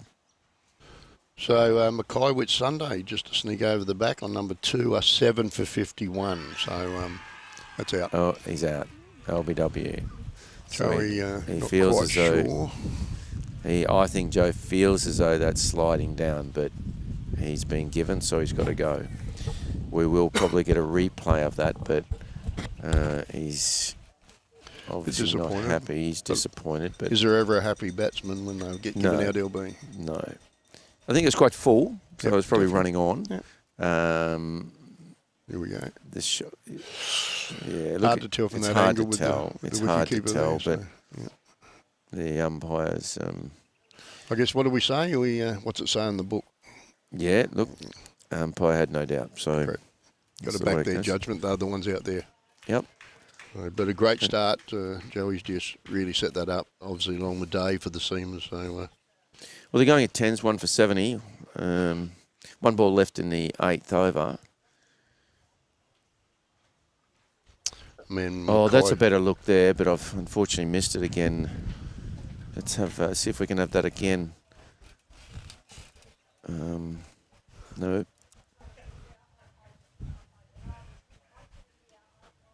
And just for anyone listening, Mackay Whitsunday Nitros have just passed the score of 51. Here we go. Got a replay. Well, yeah, he's in front of middle. Yep. It's a fair decision. I think it's a fair decision. Absolutely, because 100%. that front foot's gone across. Yep. So And I he's can fallen understand. across, yeah, I can definitely. understand what he's thinking, Yep. but the front foot did plant in front of middle and hit low on the pad. So, yeah, a very fine decision. Moving on. So, yes, Nitros have passed the score of 51. I'm a little 7 down. disappointed in that because I that was looking for a 9 down and some big. Yeah, well, that's 4.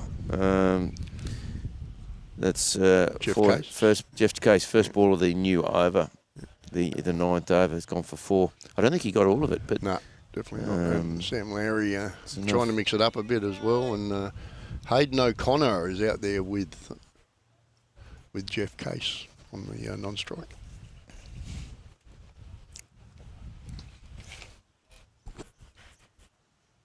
Yeah, well bowled. Well bowled. That's that Yorker. Yeah, it is. Just checking in again. Oh, wow. Okay. Seamers moved 3 for 63 off of 9.2. So they have consolidated from when we last looked. They're chasing 136, so they've got 70 odd. How many overs? 73. They're on 7s and over. Yep. Wicket or 2 will obviously change that. And T20, it goes so quick, so 7 and over doesn't sound much, but if you have a 5, it becomes 8. You Correct, know, quickly. Very quickly changes. Yep. I did that in my head too, Pete. Yeah, no, you've... but again, you've got to do the maths to make sure you're ahead of it. It was the only subject I passed at school. Okay, but here we go. They're squeezing the new batsman on the offside. Good idea. See I what think so, because they've got to get wickets. They've got to bowl them out. Smart captaincy too. Okay. Oh, wow. Oh, boys. People everywhere. 1 over 3. Oh, goodness. Oh, wow. It's probably closer they've, than it. They've managed 2 somehow. Yep. I think both ends, for the first and second run, potentially could have been out. Yeah, correct. But in the end, they've made it. Certainly some desperation from the batters. They're running. Great tactics by Sammy, bringing the field in. I think so, yeah. Inside the circle, and now it's up to him to bowl the areas to suit the field.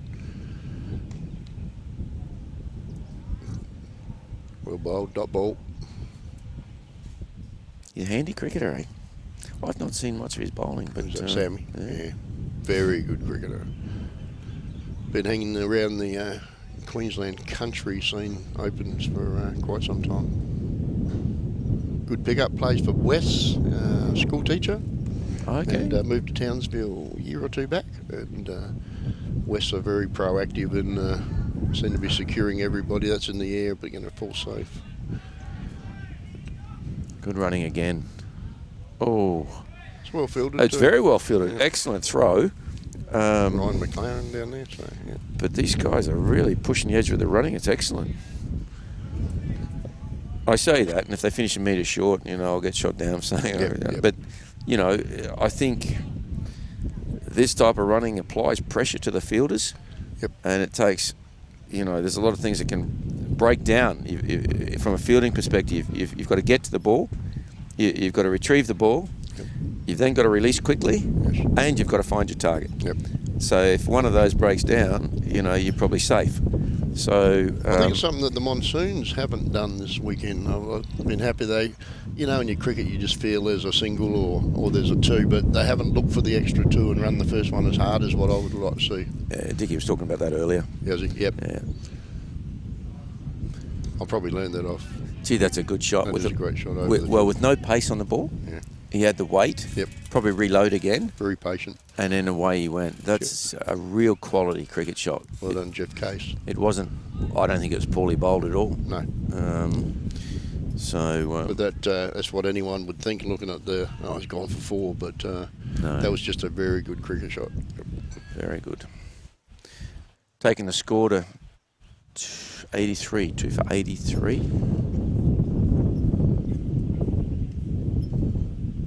It's gone again through the cover region. And that's going to be another boundary. As soon as you break that inner field, it's always going to go to the fence.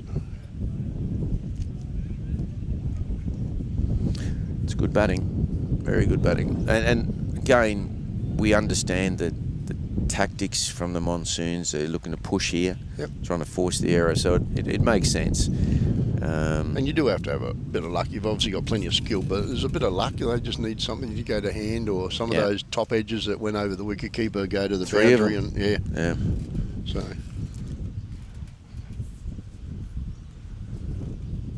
And when you're not having success, that luck doesn't always go your way. The ball doesn't always go to hand. So.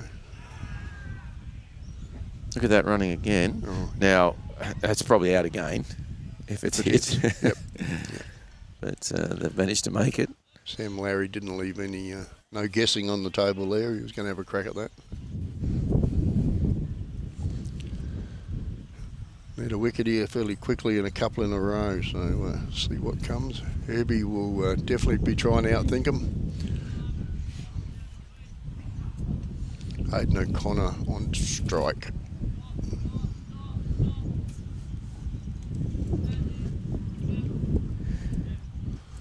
Push that field out a bit more now on the leg side.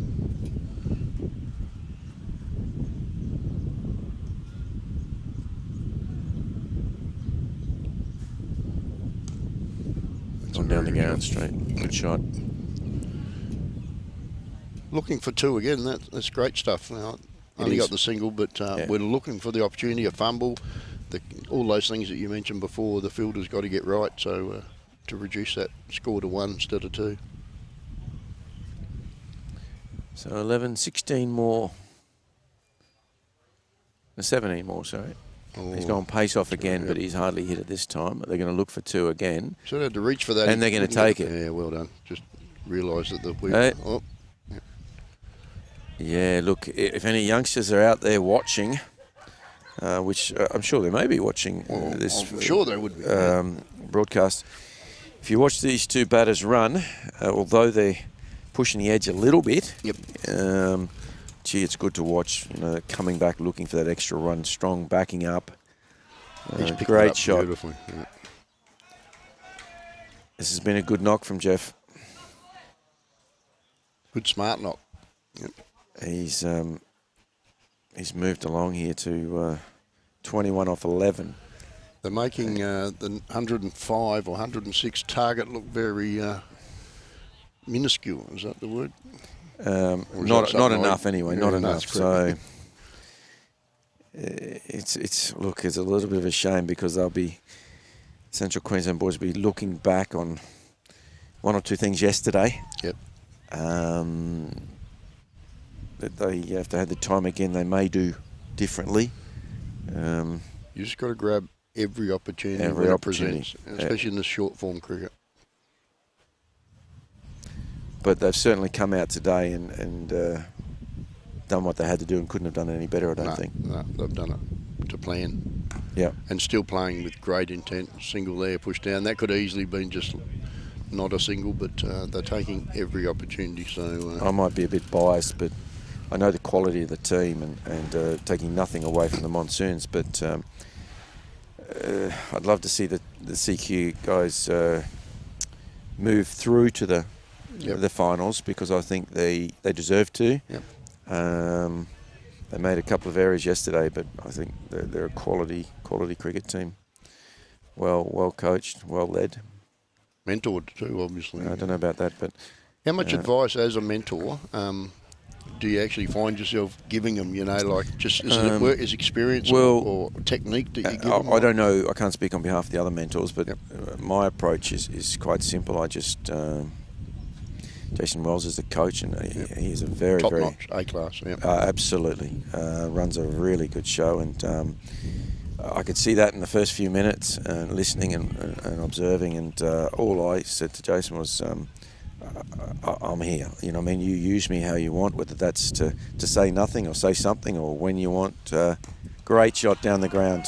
That might be yours. That one, I compete. No. You know, use me however you want. If you want me to catch a few balls, hit a few balls, you know, talk to the boys, however you want, I'm happy to. Yes. And, you know, because the last thing you want to do is come in over the coach or whatever. We're not here for that purpose, you know what I mean? Yep.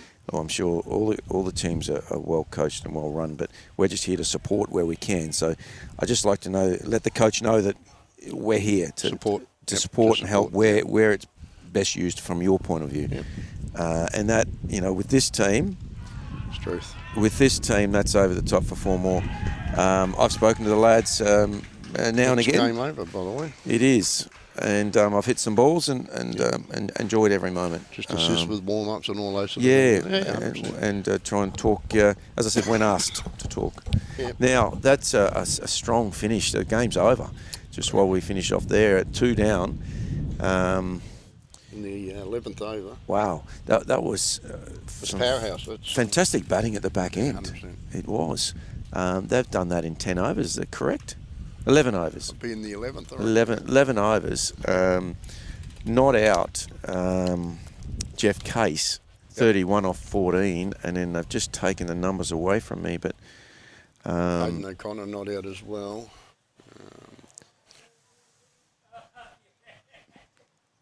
Where are we there now? Not out 6 off 5, but Dave Hamer 24 off 16, 31 off 14, Jeff Case and Joe McGahn 39 off 30. Wow. I don't think the Central Queensland Seamers could have played any better. No. They did it with the ball up front, and then I heard the number of 12 overs, within 12 overs. I did hear that mentioned in the dressing room. Yeah, yep. Well, they've done it at 11. So I think the plan went to plan. Yeah, 100%. I think. And now, just checking in with that other game, which is so important at this point, that's done a lot of good for their run rate. Yes. So that'll sit them pretty well, but they need the Stormers.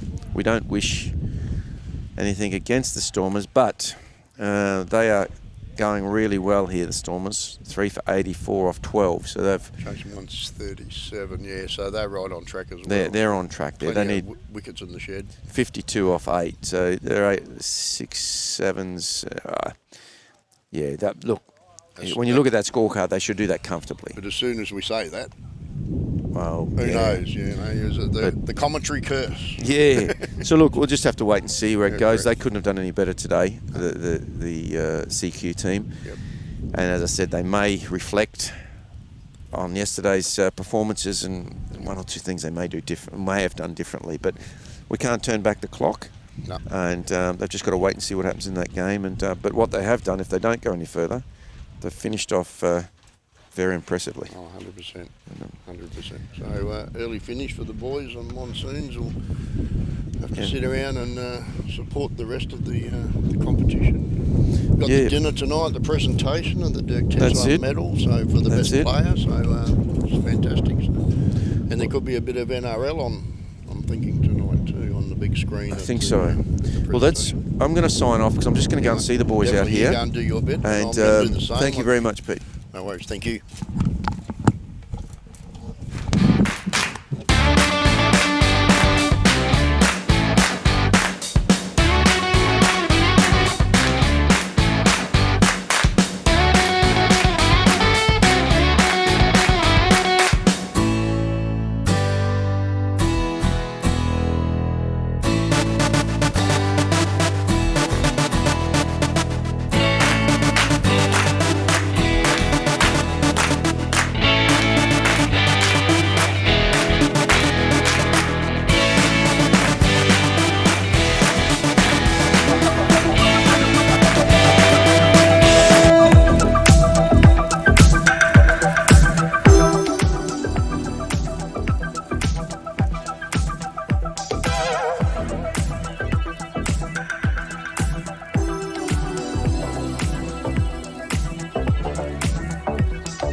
Support can come in all kinds of forms. It's like knowing your mates better than they know themselves. Looking for this? Oh, thanks. Lots of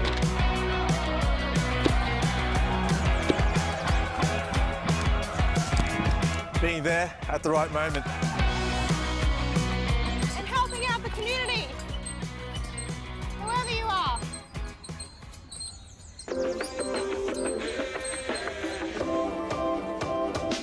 It's all good, it's all good.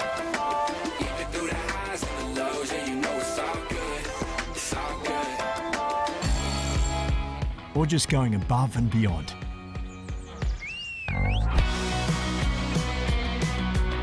In partnership with Clipsal, we are giving you the choice to decide who our local branches will be supporting. Start earning nominations today and join us to make a difference.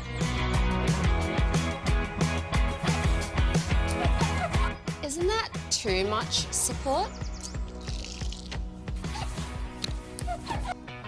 Never too much.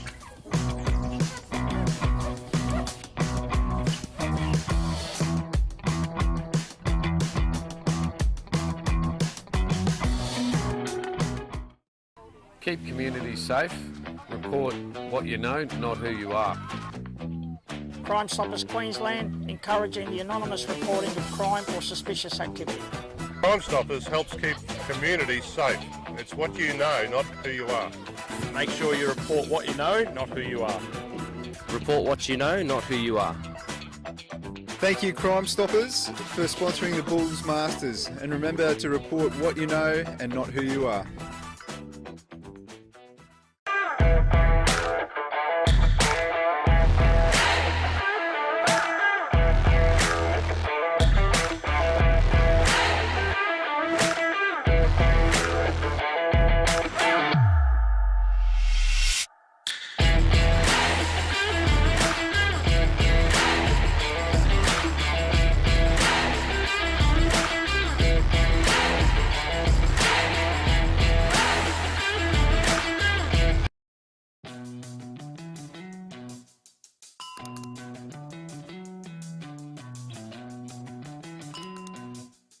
Chemist Warehouse is making shopping more convenient with its new click and collect service.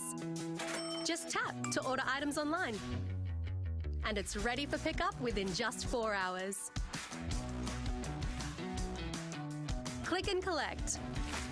Try it today.